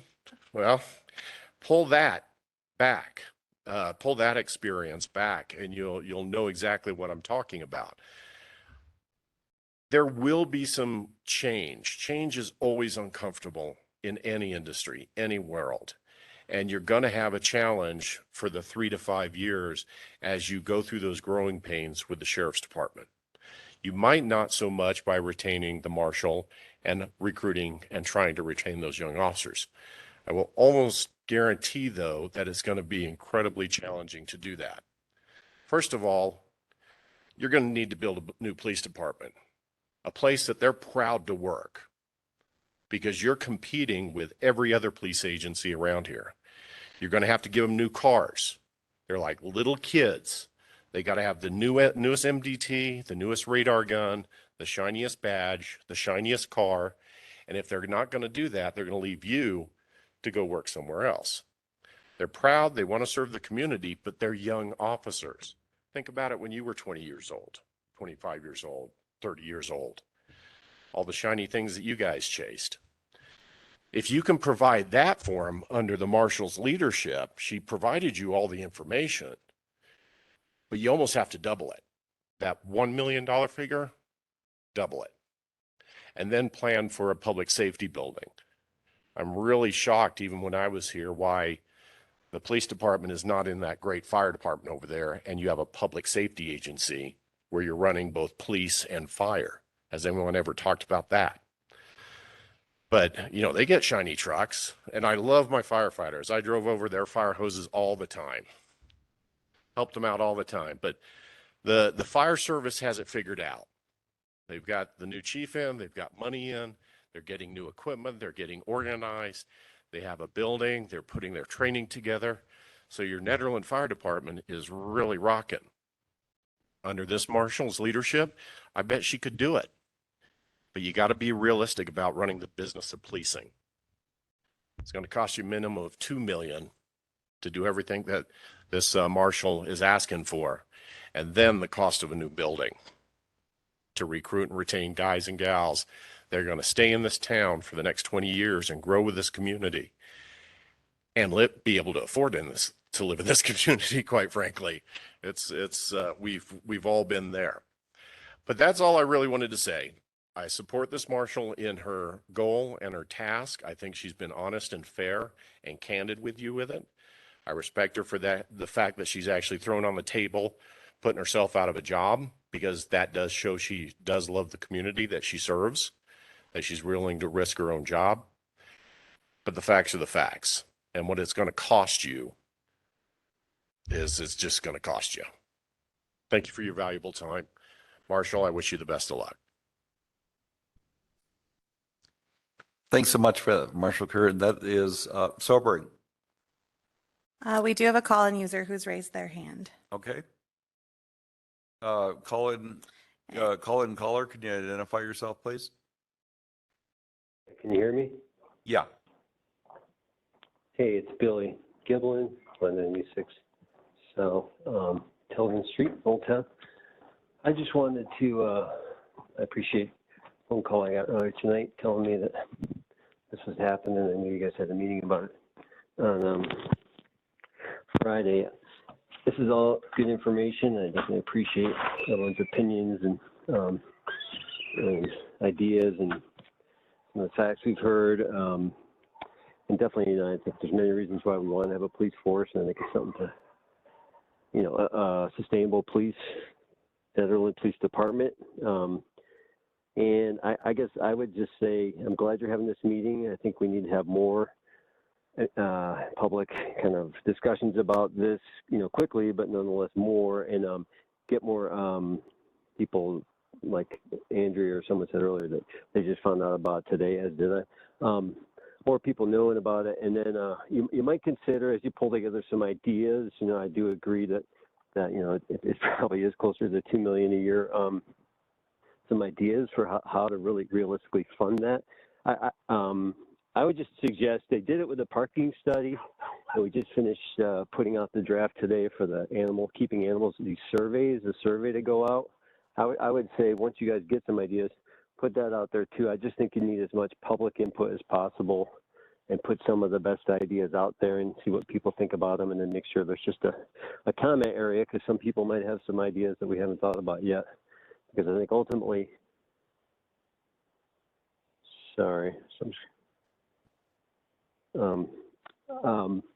anyways, that's my thoughts, that we should continue, we should get more, you know, create a survey, get more public opinion and act on this, because I think what we just said, that once we were to switch to the sheriff, we would never go back. So if we want the police department, we really need to figure out how we can come up with the money. That's my comment. Thanks, Billy. Get this when this discussion is complete, we're actually moving into possible revenue sources, and that may include looking at our tax structure. Yeah, and I appreciate it, and I just think as you come up with these ideas, put them out to the public and see what people think. Great. Thanks, Billy. Thank you. Are there any other call-in users who'd like to speak, or anyone else on the call? board members, anything more to ask, clarify, that we want to get on the table tonight? Just the discussion. I just want to say all the comments have been really, really eye-opening, and I certainly am no closer to knowing what to do, but I feel the passion for our police force. I know we all want that. So I thank everybody for calling in and coming to the meeting. Thanks, Tanya. Anything else? Marshall Feinleben, thanks for putting that together. I mean, that was exactly the information we needed to see. And Marshall You're Curran, welcome. thanks for doubling it. Mm-hmm.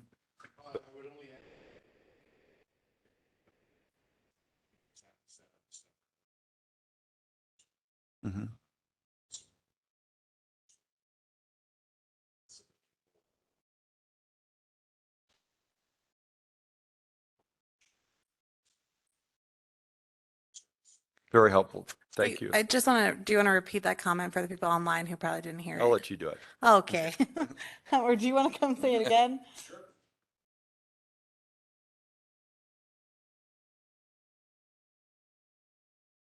Paul Carrill, unincorporated Boulder County.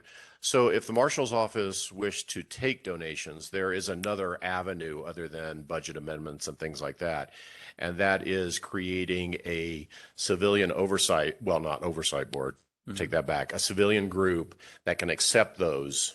It's a non-for-profit that can accept those, such as an athletic league, a law enforcement athletic league. Are you familiar with those, Marshall? Mm-mm. Okay. That way they can accept those and then put those into service with the police department as a non-for-profit. Mhm. And you would sit on that board. It would have civilian oversight, and then they would make recommendations how cash or assets would be used in law enforcement. Now, I'll leave it up to the lawyers how to work that all out in the state of Colorado. That was a common thing in the state of Missouri, but it is an option. Thank you. Thanks. Can I just say one more thing? Of course. Yeah. Okay. So I just want to say that it is true that we're going to need a new building at some point. And I know that there are some discussions about the community, this building here, and changing, and, so yes, that's important. That is part of having a police department. Philosophically, I will tell you that what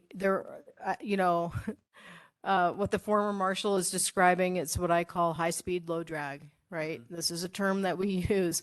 There are young officers that are going to come in and they're going to want these things, and they're not going to come in, right? I mean, when I came up here, it had been at least 20 years, probably 15, since I had worked without a computer in a car. And guess what? I got used to it. And then guess what? I wrote a grant and I got us computers for our cars. So this is my recruiting style. Netherland has a lot to offer, a lot, for the right kind of person. And I might not be able to give you a sleep room, but I can call Chief Scott at the fire department and say, can we bunk at your house tonight? And he will say yes.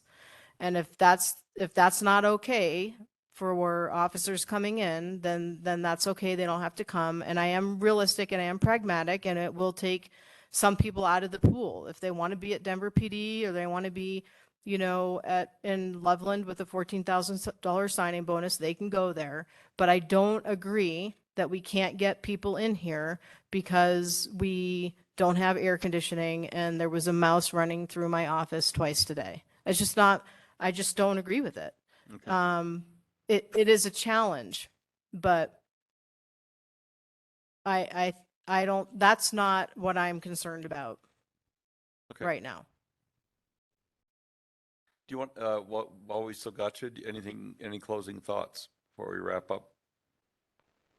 Yeah, I just want everybody to know, I mean, everybody, like, is that called the Ethernet, whatever that thing is over there, that I will support whatever happens. I will, if the town and the people want to fund this police department, I will support that. to the best of my ability. And if the town doesn't, I will also gracefully support that. And I will guarantee you as best as I can, a very smooth transition with the sheriff's office. And I will help everybody through that process. And I am here for that. And I know a lot of people have some concerns and some fears around that, but whatever needs to happen, we will make it happen, and we will get through it. And then it'll be the next chapter for the town of Nederland. Like we'll get through this. So Thanks so much. yeah. That's incredibly generous. Could we conclude this 5.3 then? Yep. Great. Okay. Thanks for coming in. We really appreciate it. And thanks for keeping us safe.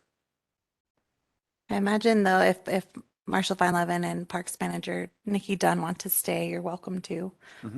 Otherwise, we'll get you up to speed afterwards. Good. High speed, low drag. High speed or low drag. I don't know quite what that means because I'm not in law enforcement, but that's what we'll do. Let's take a 5-minute break. Do we need to adjourn to do that? No, just we'll resume at 9:05. Good. I gave an extra minute. I hope that's okay. Thank you. Cleaner. Okay.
Okay, 9:06, we reconvene. And let's move on to the other half of the discussion, discussion item 6.1, possible revenue sources. You want to set the table? Well, so Attorney Madsen supported us with this, so I'd love to have her present. But reason this is before you is obviously funding of the police department, or just, of course, funding of town in general, are things that we need to consider. You know, this money that is needed, specifically when we're talking about law enforcement, is not just going to come out of nowhere. And while we could make some immediate changes, again, it goes back to that long term. How are you going to fund this long term? And so, because we're a statutory town, we are limited in what types of taxes and fees we can impose. So I'd love to turn it over to Attorney Madsen to share what she has outlined in this aim. Good evening, members of the Board of Trustees. Jennifer Madsen, Town Attorney. And before you tonight is possible ways to support the police department, and as Miranda Fisher just mentioned, other revenue sources for the municipality. The aim that was prepared and put in your packet outlines those possible revenue sources, and I'll go over those quickly. And really also I want to say that this is a legal framework for what a statutory can do for additional funding sources. I want to let you also know that the town treasurer, Rita Six, is attending this meeting, and so she would be available for any questions, specifically maybe about Netherlands budget, those types of questions. So possible revenue sources, the obvious is sales tax increase. Netherland currently has a sales tax of 4%, and total sales tax in Netherland is 8.985%. That 4% leads to about 1.9 million in total sales tax revenue. And about 1 million of that is in the general fund. I want to mention on the aim, I mentioned that in the town's budget for the general revenue, there's a $35,000 amount. That is marijuana sales tax that is collected by the state. It's a special state sales tax on retail marijuana. The percentage of that 35,000, how it's calculated is it's the state sales tax on retail marijuana is 15%, and the state keeps 90%, and the municipality gets 10%. So that's essentially 10% of a 15% sales tax on the retail marijuana sales in the town. So one potential revenue increase would be a regular sales tax increase, or the town doesn't have a marijuana sales tax. You could impose a special sales tax on marijuana only. Going through the aim as other possible options is an occupation tax. There are other municipalities that tax specific businesses within the municipality and put a fee on, or a tax, excuse me, on occupations, you know, fixed fee for conducting business within the municipality. It's called a head tax, really. You could increase the occupation tax on short-term lodging. Currently, it's $2 per day per occupied bedroom, and that nets approximately $35,000 a year. And then the last option is an increase of the property tax. Right now, Netherland is at 17.274 for the mill levy, and that nets approximately $600,000 to the town for that mill levy, because in the budget there are some other items that are added to the property tax. So other taxes that you cannot do as a statutory town would be admissions tax, real estate transfer tax, entertainment tax, or tourism tax. Those are specifically relegated to home rule municipalities that don't have to rely on statutory authority. The other thing that I want to mention before opening this up for questions is that if you are looking at increasing any taxes, this issue would need to go to the voters, and it would need to go to the voters at the November election, November 8th.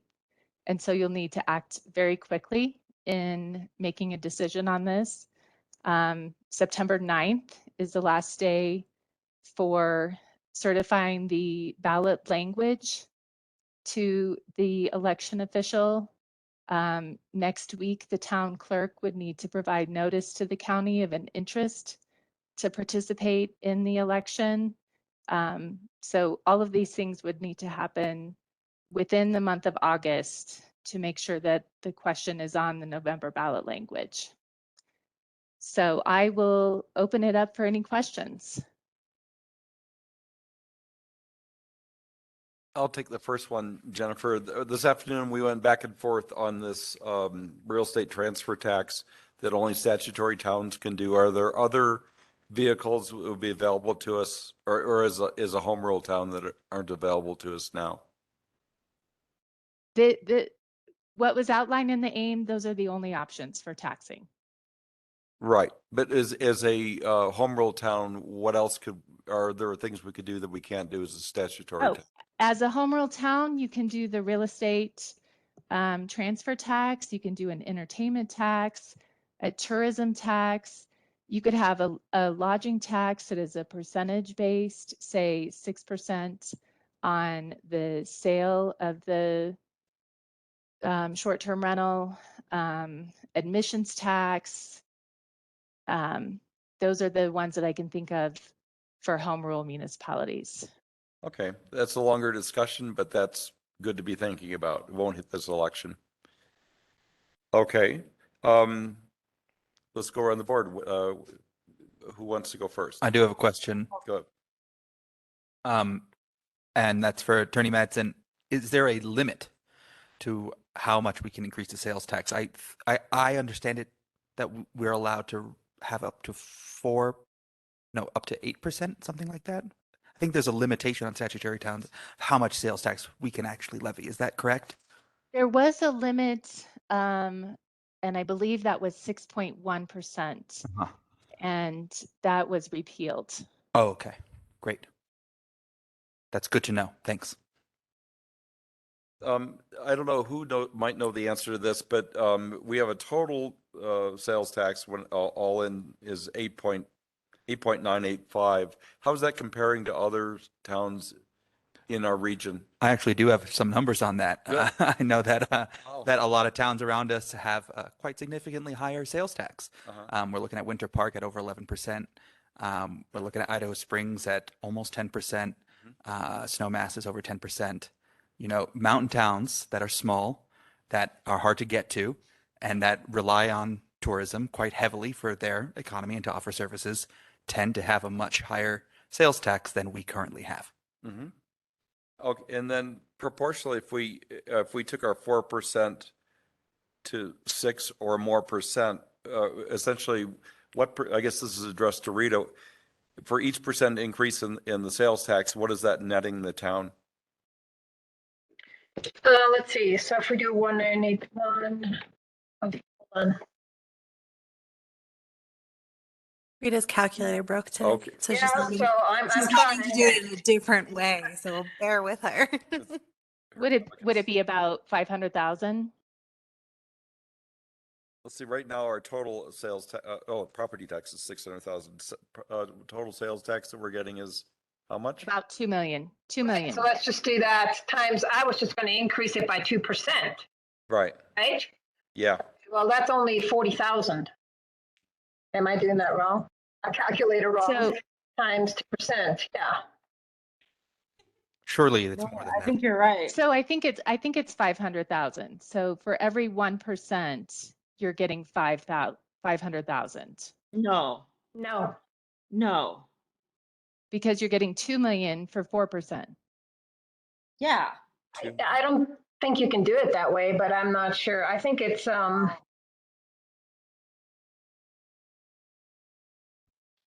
it would be Around half 4. mil. Yeah. So yeah, that's certainly one option to start to close the gap. But We need the information. This is Tanya, of actual, what does each percentage increase of property tax or sales tax give us? Because we can't raise it really more than 2% of what we already have. It's already pretty high. It would start hurting our businesses. And to see what that would do for us. Is there any way to come up with a quick little calculator action on that to know? Well, I'd say rather than just winging it, one thing I would suggest is that we run these calculations. We're going to need to, just following the calendar, we don't have an enormous amount of time. If this is a route we choose to go, I think it makes perfect sense to do analysis and start, and then also make sure we got a couple of data points, some really good ones. But let's just make sure that next time we bring this up, it's an action item, because if this is a strategy, we don't have infinite time. We got very little. Yeah, and that's one of the questions before the board is like, do you want us to research this further? So I think that's very realistic for us to come back with those actual figures of both the sales. Or you're talking though both sales and property tax, so you can compare the. No, hold on. What about the marijuana tax? I can't believe we don't tax that. How much do we make in marijuana sales? We do not, the town does not have a marijuana tax. Okay, so what does town of Netherland make in marijuana sales per year? These are numbers we need to know. For you. Well, it's approximately $125,000 a year in sales tax, because not all of, you have to recognize cultivation is not charged. And so each industry type of retail or medical brings in about $20,000 to $25,000 each. Okay. Okay, so $125,000 a year. Not just under sales tax. That's not under a separate marijuana tax. That's the retail sales. Okay, that could be taxable. That would be the 4% sales tax. Oh, that's what we get in the 4% sales tax. So the actual numbers is that much higher. Right, so there's an additional marijuana tax, correct me if I'm wrong, Jennifer, there's an additional marijuana tax that could be applied, because that is just the 4% sales tax on the retail marijuana. As a statutory town, you could do a special sales tax on marijuana. And I will say that the majority of municipalities that have retail marijuana sales impose an additional sales tax. What is the average amount they do? Do you know? I don't know that. I was looking today. I think the town of Berthoud does 10%. I can't believe regardless of this whole police issue, you're always telling me we don't have any money for anything. We should be doing this. Yes. Absolutely. That needs to go on the ballot. 100%. 10%. What would that bring us? Oh, I thought you were saying 100%, Tanya. No, I said 10%. She says the average is 10%. I'm like, let's do what other communities do, or 5%. I don't care. I mean, if we want to be like cooler than other towns, but knowing how much it's going to bring us is kind of, I think, irrelevant right now, because no one can pull that magic number out of the rabbit. So the discussion is, do we want to do this? Right. In favor of getting that on the ballot, regardless of what we choose to do with the police officers, because the town of Netherland could use more funding for so many projects that we have going on. Yeah, I think but don't we have to, at this point, we're talking about making an extra sales tax. Are we saying that we're going for funding our police station here? I mean, I feel like we haven't made an actual decision about that. No, tonight was that was an informational item. We didn't make a decision on that. Right. This is just figuring out how are we going to fund it. I appreciate this being in part of this discussion, because obviously that's the next question. Yeah, that's why we sequence it this way. Yeah. So I mean, between all the different, it just makes me so sad. I mean, like we're going to come up with $600,000 more dollars or $700,000 more, and gosh, we should have done this years ago, because we need the money. But I'm not for property tax. I'm for sales tax. I would love to see some real numbers of what adding a 2% increase of sales tax would actually give us to know if it's even worth it, if we're going to get to where we need to be. Yeah, So, Miranda and Jennifer Madsen, looking at this, we could crank, and Rita too, we could crank some numbers between now and the next meeting, right? Right. I think we're just asking you, like, what numbers do you want us to crank? Is it sales, property, marijuana, and also occupational tax? I mean, is it all of it? You want to see all of it? Yes. Yes. Okay. I think, but I also think that the solution is going to be a combination Yeah. of Right. most of these. And far more than taxing. The solution to this is going to be recognizing the problems we actually have as a town and starting to allocate the resources we have to the fundamental aspects that make a community, its infrastructure and its policing force. So I'd like to get to the next discussion. Are we all in agreement? We want to see numbers. Yeah. yes, numbers. I mean, Okay. we already know what adding, $4 per bed was going to do for us. It's going to be like 70,000 instead of 20. But yeah, I think I want to see for the marijuana and for the property tax and not property tax, sales tax. Looking at the calendar, September 9th is the last day for ballot language, which means just walking backwards. This is truly August. You have 3 meetings ahead of you, regular board meetings ahead of you to make these decisions. So But we would also need to know if, and Attorney Madsen, correct me if I'm wrong, I feel like we have to have some ideas if we're letting the Boulder County Elections Office know if we're going to have a coordinated election. Even if we don't, we need to let them know by July 28th if there is that intention. Yes. And so, Yeah, you have to let them know.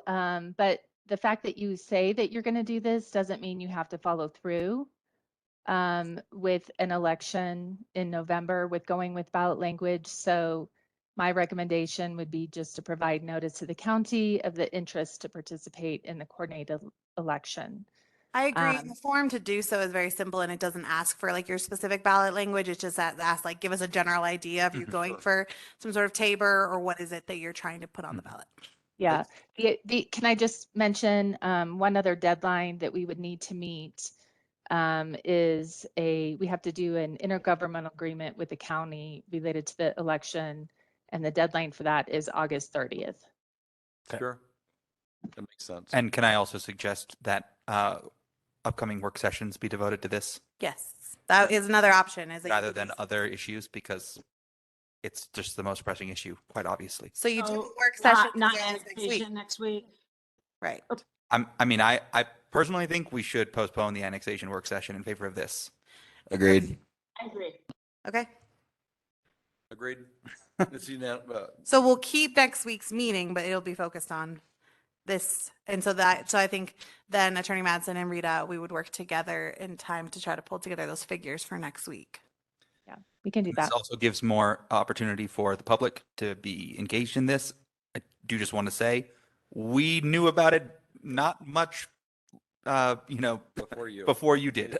This is a rapidly evolving situation that we are all grappling with and trying to find solutions for, as I think everyone can tell. And that there are multiple ways that the public can have very significant input on this. That is coming and sharing your opinions with us, which we absolutely need, but it's also at the ballot box, right? Like that's where it's really going to count, is if you want to keep your police force. I think that this board should put it on the ballot.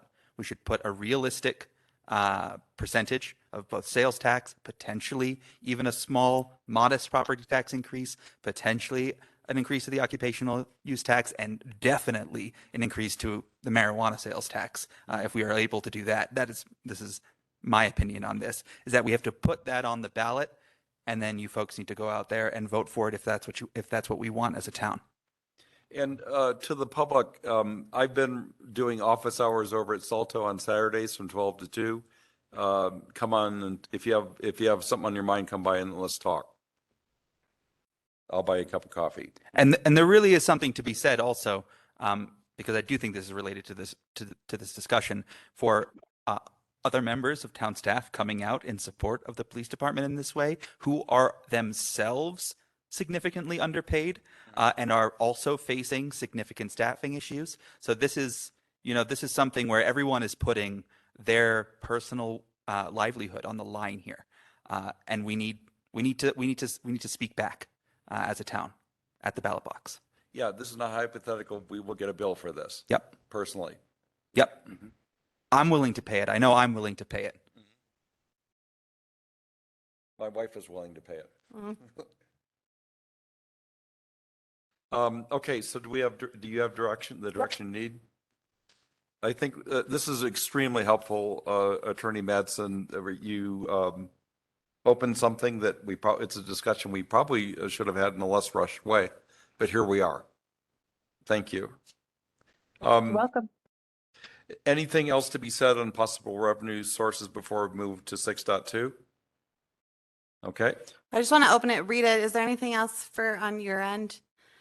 Rita also put some hustle in today to pull this together. So thanks. No, I just want to share a couple things since I'll be signing off after this.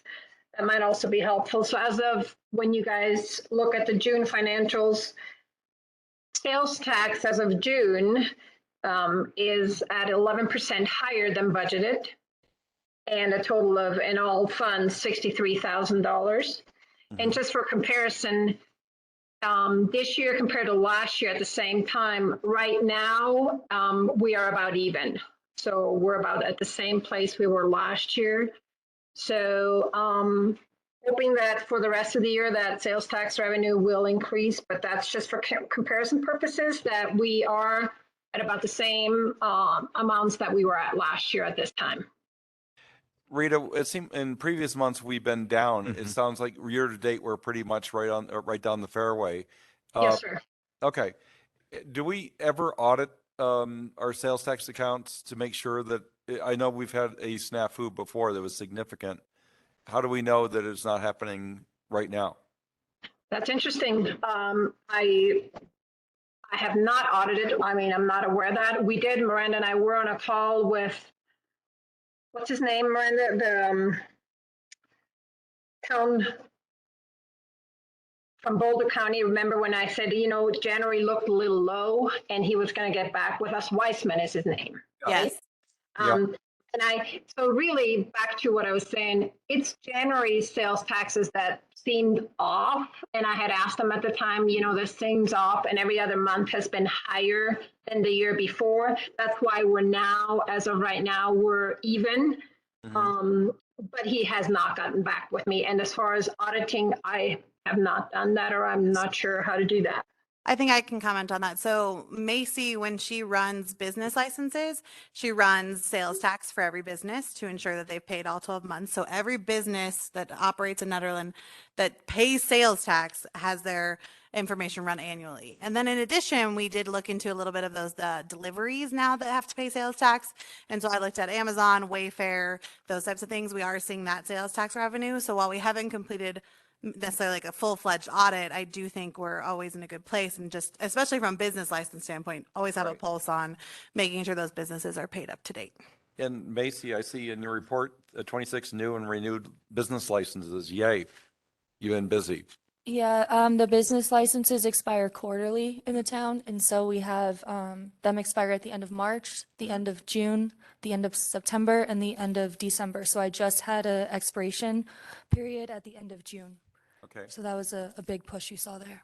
Terrific. Okay, and to all of us board members, let's recruit some more good businesses to come to the town. Because this is discussion, calling for public comment, but once Trustee Baumhofer. I guess while Rita's here before she signs off, what is our unencumbered funds currently? Total unencumbered funds in the general fund we currently have. I'm not sure what you're asking. Sorry. In the checkbook right now. Okay.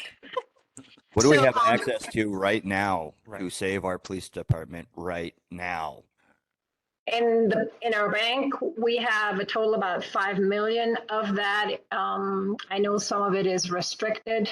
I'd have to look at how much of that, but we definitely have the funds to do that. But again, what we always have to think about is, and that's where the supplemental budget comes in. So in other words, as far as it being compliant with, the government, the budget is, we would have to just put it in the budget that we're increasing those wages. And we are coming to you with supplemental budget here in August. And if that's the ask of the the board, then we would have to increase the wages for the police department. Great. Okay. Rita, we're going to get a nonprofit to get you a new calculator. We're gonna. We Thank think you. I need it. it was a crisis moment today over the It calculator. really was. So we need to. That's definitely a need for Rita is a new calculator. Fair. Thanks, Rita. Yep, you bet. Do you want to call for public comment? Just to. Yes, please. Let's open it for public comment. We've got a lot of people on. I'm sure people have something to say or ask.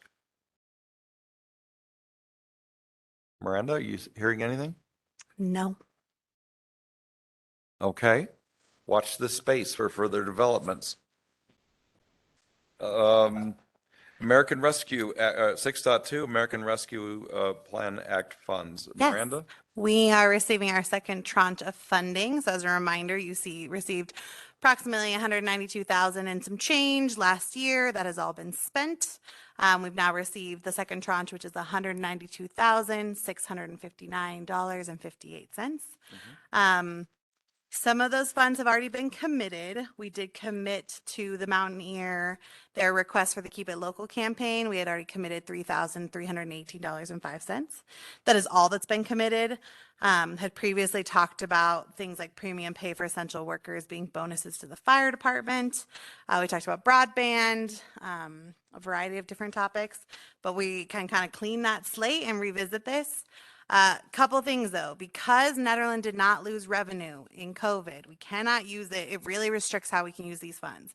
So we can use it for the following buckets: supporting public health expenditures, address negative economic impacts caused by public health emergencies, premium pay for essential workers, which for the definition of our town is public works and the police department, and then investing in water, sewer, broadband infrastructure. And if you recall, the bulk of last year's tranche went towards the grit removal system at utilities. So kind of an open discussion again. We have a couple years to spend this money, so you don't have to rush through it quite like we did last year, or you can. But I think we just want to have this open discussion of what comes to mind and what would you like us to research more. First of all, the total amount is how much? $192,659.58. Minus 3,000. Minus 3,000. Thank you. $3,318.05 already committed. And it's got to be used by 2025. end of year? I don't know if it's end of year. Okay. Okay, so what's our mechanism for allocating this and making these decisions? However you want. So I think what happened last year is the board threw a couple ideas out, and then as town staff, we researched what that would cost financially, and we brought it back. I have talked with Trustee Corvalon about opening it up to nonprofits maybe and asking them to submit proposals of how they'd like to use the funds. We did see that with the Mountaineer and the food pantry that we gave money to because they came forward and asked for it. I think there's a lot of opportunities of how you want to do it. It's just kind of a matter of throwing your ideas at staff so we can. Miranda, this is Tanya. Yeah. Hearing the three ways that you mentioned we can use this money, how would that fall upon many of our nonprofits that were focused on education or public service or can you repeat that? Yeah. So it's on page 86 of the packet, but I think specifically for what you and I were talking about, it's the addressing negative economic impacts on businesses, the nonprofit, the public sector. You know, especially an example was the food pantry who had to pick up, they had more individuals receiving services there. So we then made But how could we, like, for instance, and I'm not affiliated, but say the Carousel, who stayed open during the pandemic when very few business and, spreading their happiness, right? Mm-hmm. How could they come? Maybe they don't even need the money, but like, is there any way that just by being there, offering, like, say Wild Bear, who stayed open, providing childcare for, parents, is there a way to spin it so that it can fall into that category?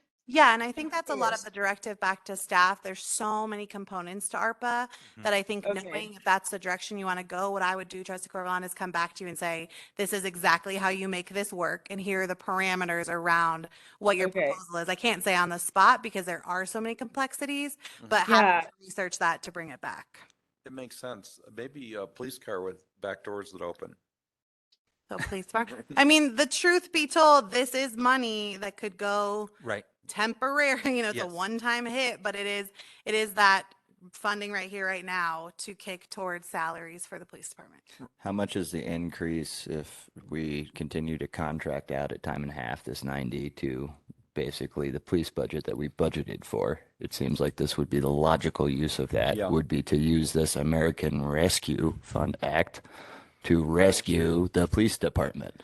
So I'm not sure you can do that in that it has to go back to the employees who are with the town itself. I don't think it's a recovery of the police department. It is financially compensating the department hit hardest.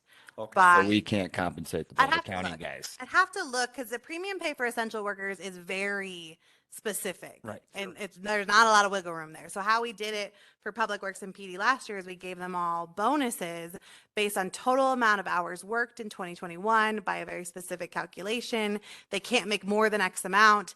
There's a lot of pieces that go into that. So I'm not sure it will work, but I think it would work to increase wages.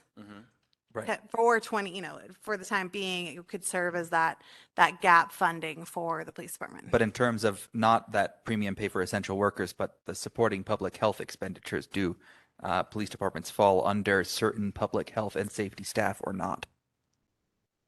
Because I'm just saying maybe we could support the police department under a different rubric. Yeah. Right. Not as premium pay, but Sure. under this other category. Potentially, you know, that's going to be very specific related to COVID-19. That's, I'm not saying you can't get creative. I think Netherland has that really great luxury that we can be very creative here. We just have to ensure it falls into the guidelines because I'd hate to spend the money and then say For sure. back to For us sure. because you didn't do it right. So happy to look into that and see how it falls within the guidelines. It does seem obvious to me that we should direct town staff to investigate how this might help with Marshall Feinlove's plan that she laid out. You know, not other things related to the police department, but with the plan of how do we save the police department? Can this contribute to that or not, basically? And point of order, did we just sailed past 9:30? Do we need to make a motion to still be here? If once you get to 10, I mean, you can make it now if you wanted. No, let's get let's Okay. let's Let's go get through it. This is Tanya. Just want to backtrack. Is there any interest in allocating any of this money to provide, like, say, $50,000 for our nonprofits in our community to apply for grants? They worked so hard during COVID. I understand we're in a emergency right now, but can we just think upon our town as more than just our police department and all the different organizations that have stepped up during So, COVID? I will And not speak. maybe this is what the money's for. So I'm going to not only speak for myself here, and this goes back to what our former chief, Carew, had mentioned, and this is an issue with the town of Nederland, that while I 100% love supporting our nonprofits, nonprofits have their own access to grants. Nonprofits have all the access to grants. I used to write my own grants to direct the Youth Corps for Teens Inc. As the director, I had to go get those grants. I had to then hire the kids and I had to fulfill the grants. Nonprofits are run by grants. Directing Town of Netherland staff time to write grants to then give them to nonprofits is bad business. It is We did running that the with town like EPA. it is a house of free stuff. We are not. We are a town, and a town is fundamentally two things. It is providing infrastructure and health and human safety. So while I agree the Carousel of Happiness is a wonderful thing, and when we have the opportunity to help out the food pantry, we should. But right now, we're Okay, so the police department never is the ask me to first give thing. money to EPA again. God. Well, so I do want to just Until you have a functioning town, yes, don't ask for free money that doesn't function your town. That's my perspective right now. I do We just want gave to like remind the board. $30,000 to EPA last year, if not more. We gave like 25,000 a profit business, the newspaper. Because You at know, that time, the town didn't need a police department because everyone was shut down. What we needed was people being fed and their bills paid. So I just nothing's want to changed. quickly remind the Board of Trustees that you did pass the Economic Vitality Contract tonight, which is the DDA in the town setting aside $12,000 in grant funding for businesses, nonprofits, and small businesses. So with the approval of that contract, I'll work with Kate Mazengale on how we'll distribute that. And I realize that's not earth-shattering amounts, but it is funding that we've already put aside to do that. So my perspective on this is that I'm very amenable to the idea of providing grants to nonprofits if it turns out that there's nowhere else we can spend this money, right? So to me, it's about a ranked priority list, right? So it kind of, to me, the ranked priority list looks like immediate crises first. Can this money help to solve an immediate crisis, which we know that we're all in? If it is not particularly useful in that immediate crisis because of the limitations on the funding, what's the next priority for me? To me, it's what infrastructural concerns does the town have immediately? I mean, off the top of my head, obviously water, but not only water in terms of delivery and sewer, water in terms of what we're going to do with our expiring water rights, right, which is coming down the line as well. Are there ways that we can look at 2025, right, which is when this money needs to be spent, as a kind of target date for, solving or starting to solve some of the water storage problems that we are going to have very soon? So you do have the infrastructure bill. I guess, it's unique that ARPA sets aside money for this because the infrastructure bill has billions. Yeah. And specifically for water, not so much for wastewater, but Sure. for water with a zero match. Well, the zero state- match is great. State comes with the match. And so I do think, maybe I'm happy of how we spent the money last year, but I would caution not being so quick to spend it all this go around because there's so many things ahead of you that, start to have an idea, but leave it for a little while and see how things unfold. And then that's exactly my question, right? It's like from town staff, from a realistic perspective, what are our infrastructural needs right now? If these funds can't be allocated to our immediate infrastructural needs, I keep going down this ranked priority list, right? And then we go to premium pay for essential workers. Then we go to, whatever is next on our town's priorities, which I don't think this board has ever set because this board has never been complete. So it's kind of difficult, I think, for us to give town staff meaningful direction on the use of these funds until we have, at least priorities. Even if we don't have any end points, any goals, really, we at least have priorities of what it is that we're trying to solve, rather than saying, we've got money, let's get it out the door as fast as possible. So I am very amenable to the idea of nonprofits being able to write grants, but I'm not thinking that that's my top priority for the use of these funds at this moment. And to clarify, Tanya, I apologize. My harsh reaction to that is that I believe fundamentally as a town, we are in this situation because we have not prioritized funds to infrastructure and town staffing. And I believe that this is not only an issue for our police department, I feel this is a fundamental issue for our entire town staff. So I think we really, as a board, need to, just as Trustee Combs Ismail pointed out, hit the priorities and have a very clear set of lists. This is the top priority, all money goes there. This is the next priority. From a police department to utilities department to a budding parks department to needing to upgrade a wastewater treatment plant to having to pay to figure out water rights to having to then figure out how we can actually store these waters. As much as I 100% support and love all of our nonprofits, I frankly think they do a fine job without the town of Netherland support. And a lot of the times they're actually turning to help the town. They are our stopgap for our public health and safety. The food pantry is our stopgap for actually providing social services, peak to peak human services. And yeah, we provided EFA with that because EFA was providing a service that every other statutory town in the state of Colorado pays a staff member for. So we allocated some of that funding in recognition that our nonprofits are our stopgap. And I totally understand that. But when we, as a town, cannot even provide for our own bills, that's like giving your neighbor money instead of paying your electric bill. No, but this money's specific for COVID. It's not for figuring out our future. It's only $125,000. You're not going to figure out our future with that. No, but the point is the precedence of where you're putting your money as a town. I think the buck needs to stop here and we need to start putting it in the right places. That's my point. I mean, we could be open to the idea of, you know, let's say a nonprofit came to us and I'm was one like, vote too. Yeah, right. But let's say a nonprofit came to us and said, here's what we need. Here's why we're asking for it. Here's why we can't get it somewhere else. And here is how it's going to help alleviate pressures on town. I mean, that could be a great reason, right, to give a nonprofit a grant from these ARPA funds. But I kind of think those would have to be the criteria for me. I'm open to it, but I think there have to be clear criteria, not just, you know, we want it because it's easier to have it, but rather here's why we need it, here's why we can't get it somewhere else, and here's how it helps town as a whole. So Miranda, what you're asking is basically this, at this stage, we're just spitballing some ideas. We're not deciding on anything tonight. No, and I do think if the goal is to talk about like larger scale infrastructure and what are the needs, we come to a budget season for that. And so Sure. perhaps rather than setting aside maybe CIP funds, maybe you choose to use the ARPA funds and you consider it as a part of the budget versus independent of that.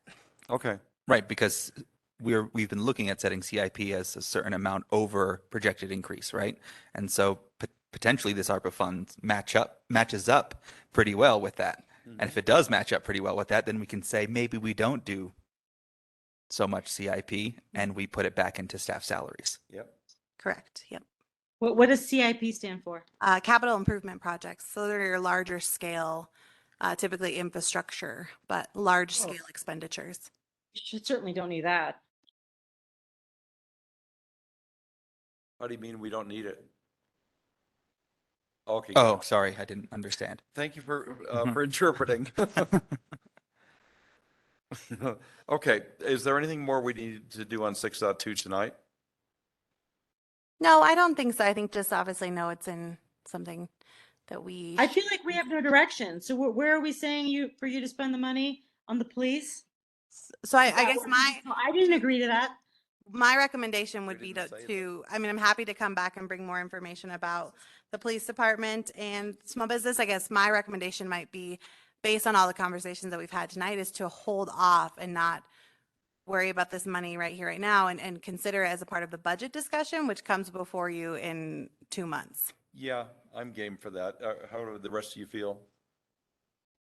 I like the idea of seeing how that number lines up against some of our other budget numbers and then being able to make an informed decision then. It's a source of revenue. Right.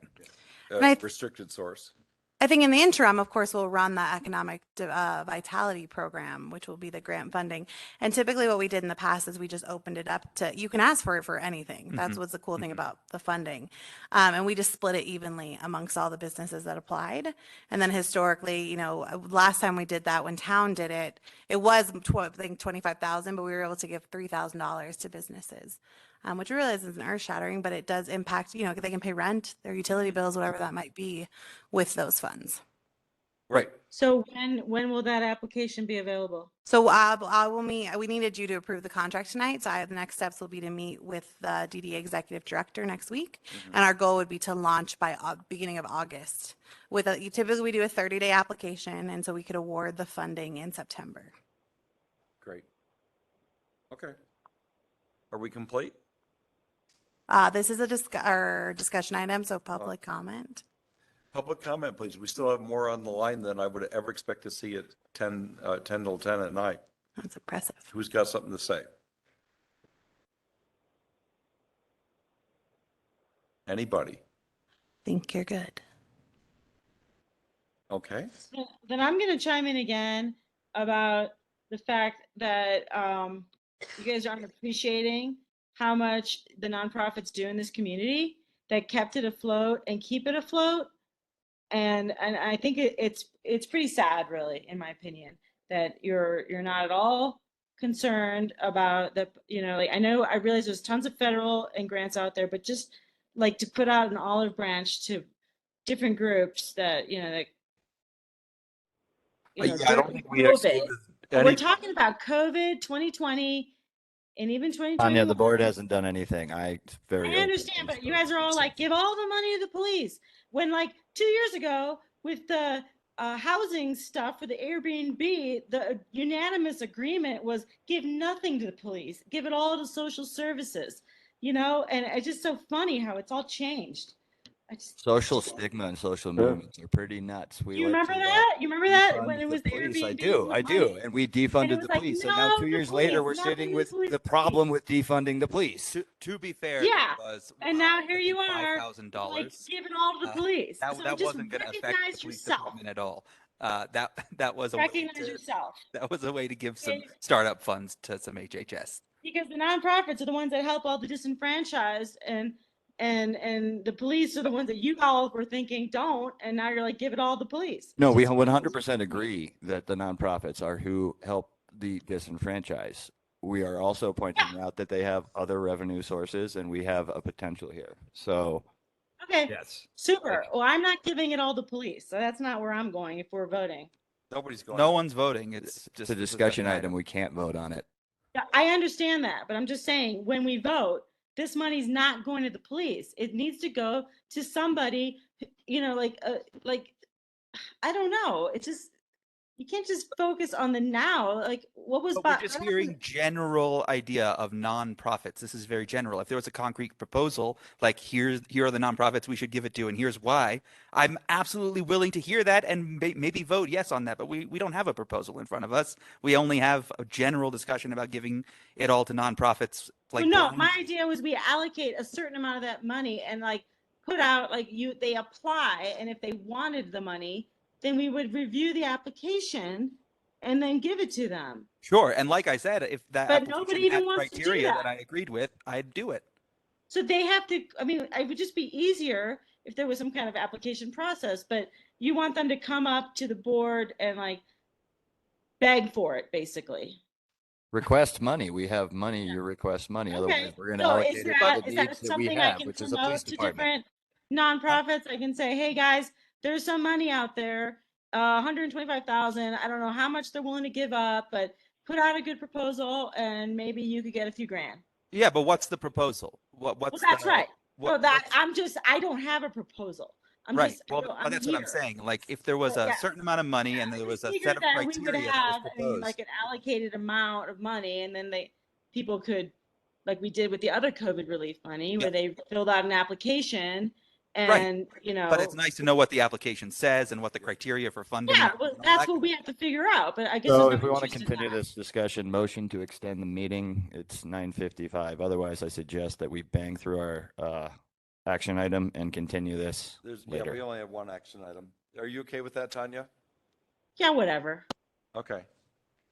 There was a motion on the table, motion to extend the meeting till 10:30.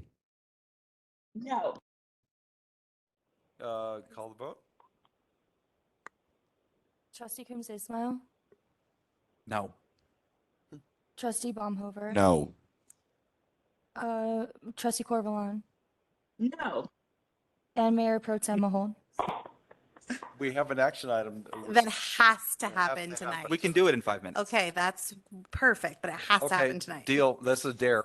Okay. Okay. Let's do it. Did you vote yes or no, Mayor Pro Tem? I voted yes. Okay, thank you. I can talk fast. All right, let me do it. Put on your auctioneer voice. Done. Let's Colorado opioid settlement MOU. You signed that at a prior meeting. Next step in this is to opt in or opt out. In essence, what the question is before you is, do you want Netherland's very small percentage, and I don't know the exact financial figure, but do you want Netherland to take that money and use it ourselves, or do you want to pool it with Boulder County so that we have a larger share of funds? Every Boulder County municipality is choosing to opt out and pool their funds so that we can maximize resources. That is our recommendation as staff, but we need you to make an official vote of whether we will opt in or opt out. Motion to opt out. We need public comment. Oh, man. Public comment. Any public comment? I'm sure. We have somebody that wants to say anything? Okay, and your recommendation is to pool it. Yeah, we'd like to opt out, so we pool the funds. Okay, then let's hear the motion. Motion to opt out. Second. Call the vote, please. Okay. Trustee Baumhover. Yes. Trustee Coombs Ismail. Yes. Mayor Pro Tem Mahold, Yes. and Trustee Corvalon. Yes. Thank you. Okay. That action item is complete. Do we want to, it's with 5 minutes to go, do we want to let's take at least one staff report? Yeah, I mean, obviously the staff reports are all in the packet. The one thing I'd like to highlight is the spike in COVID at our wastewater facility. It's the highest it's been since 2022. We've been testing all year, and it was so much so that we did have to make a formal report to Boulder County Public Health over it. And so we did put into the packet and are releasing publicly that information about just being mindful that there is that increase. This new variant travels very quickly. There is no mask order, but just still encouraging people to take public health precautions, mask, should they choose to do so. There are still testing. We have test kits here at the community center. We have them at town hall. The vaccination clinic is not on a regular basis, but comes intermittently. And so check the Peak to Peak Housing and Human Services website for that information. But we'll continue to test. But yeah, I think that is important for the public to know. The mobile vax van, they're doing children now, right? Yes, and I think if Katrina's still on, no, she's off. But yes, they are. Yeah, that's great. One last public health thing. Clinica is open now. Clinica is taking appointments. Use your local clinic. Make sure that they're busy. It's an incredible facility. If you haven't been over there, stop by. Use it or lose it. Yep. Anybody else have anything they want to talk about? I would just encourage everyone to read the staff reports. I mean, obviously the town staff are doing incredible things and a million things. And so lots of really cool things going on. Yeah, for sure. Macy, thanks for the business licenses. Miranda, thanks for keeping the utility wheels on and for all the work with the police department in the last week. Nikki, thanks for making for a great summer in the park. Motion to adjourn. Second. Call the vote. Trustee Corvalon,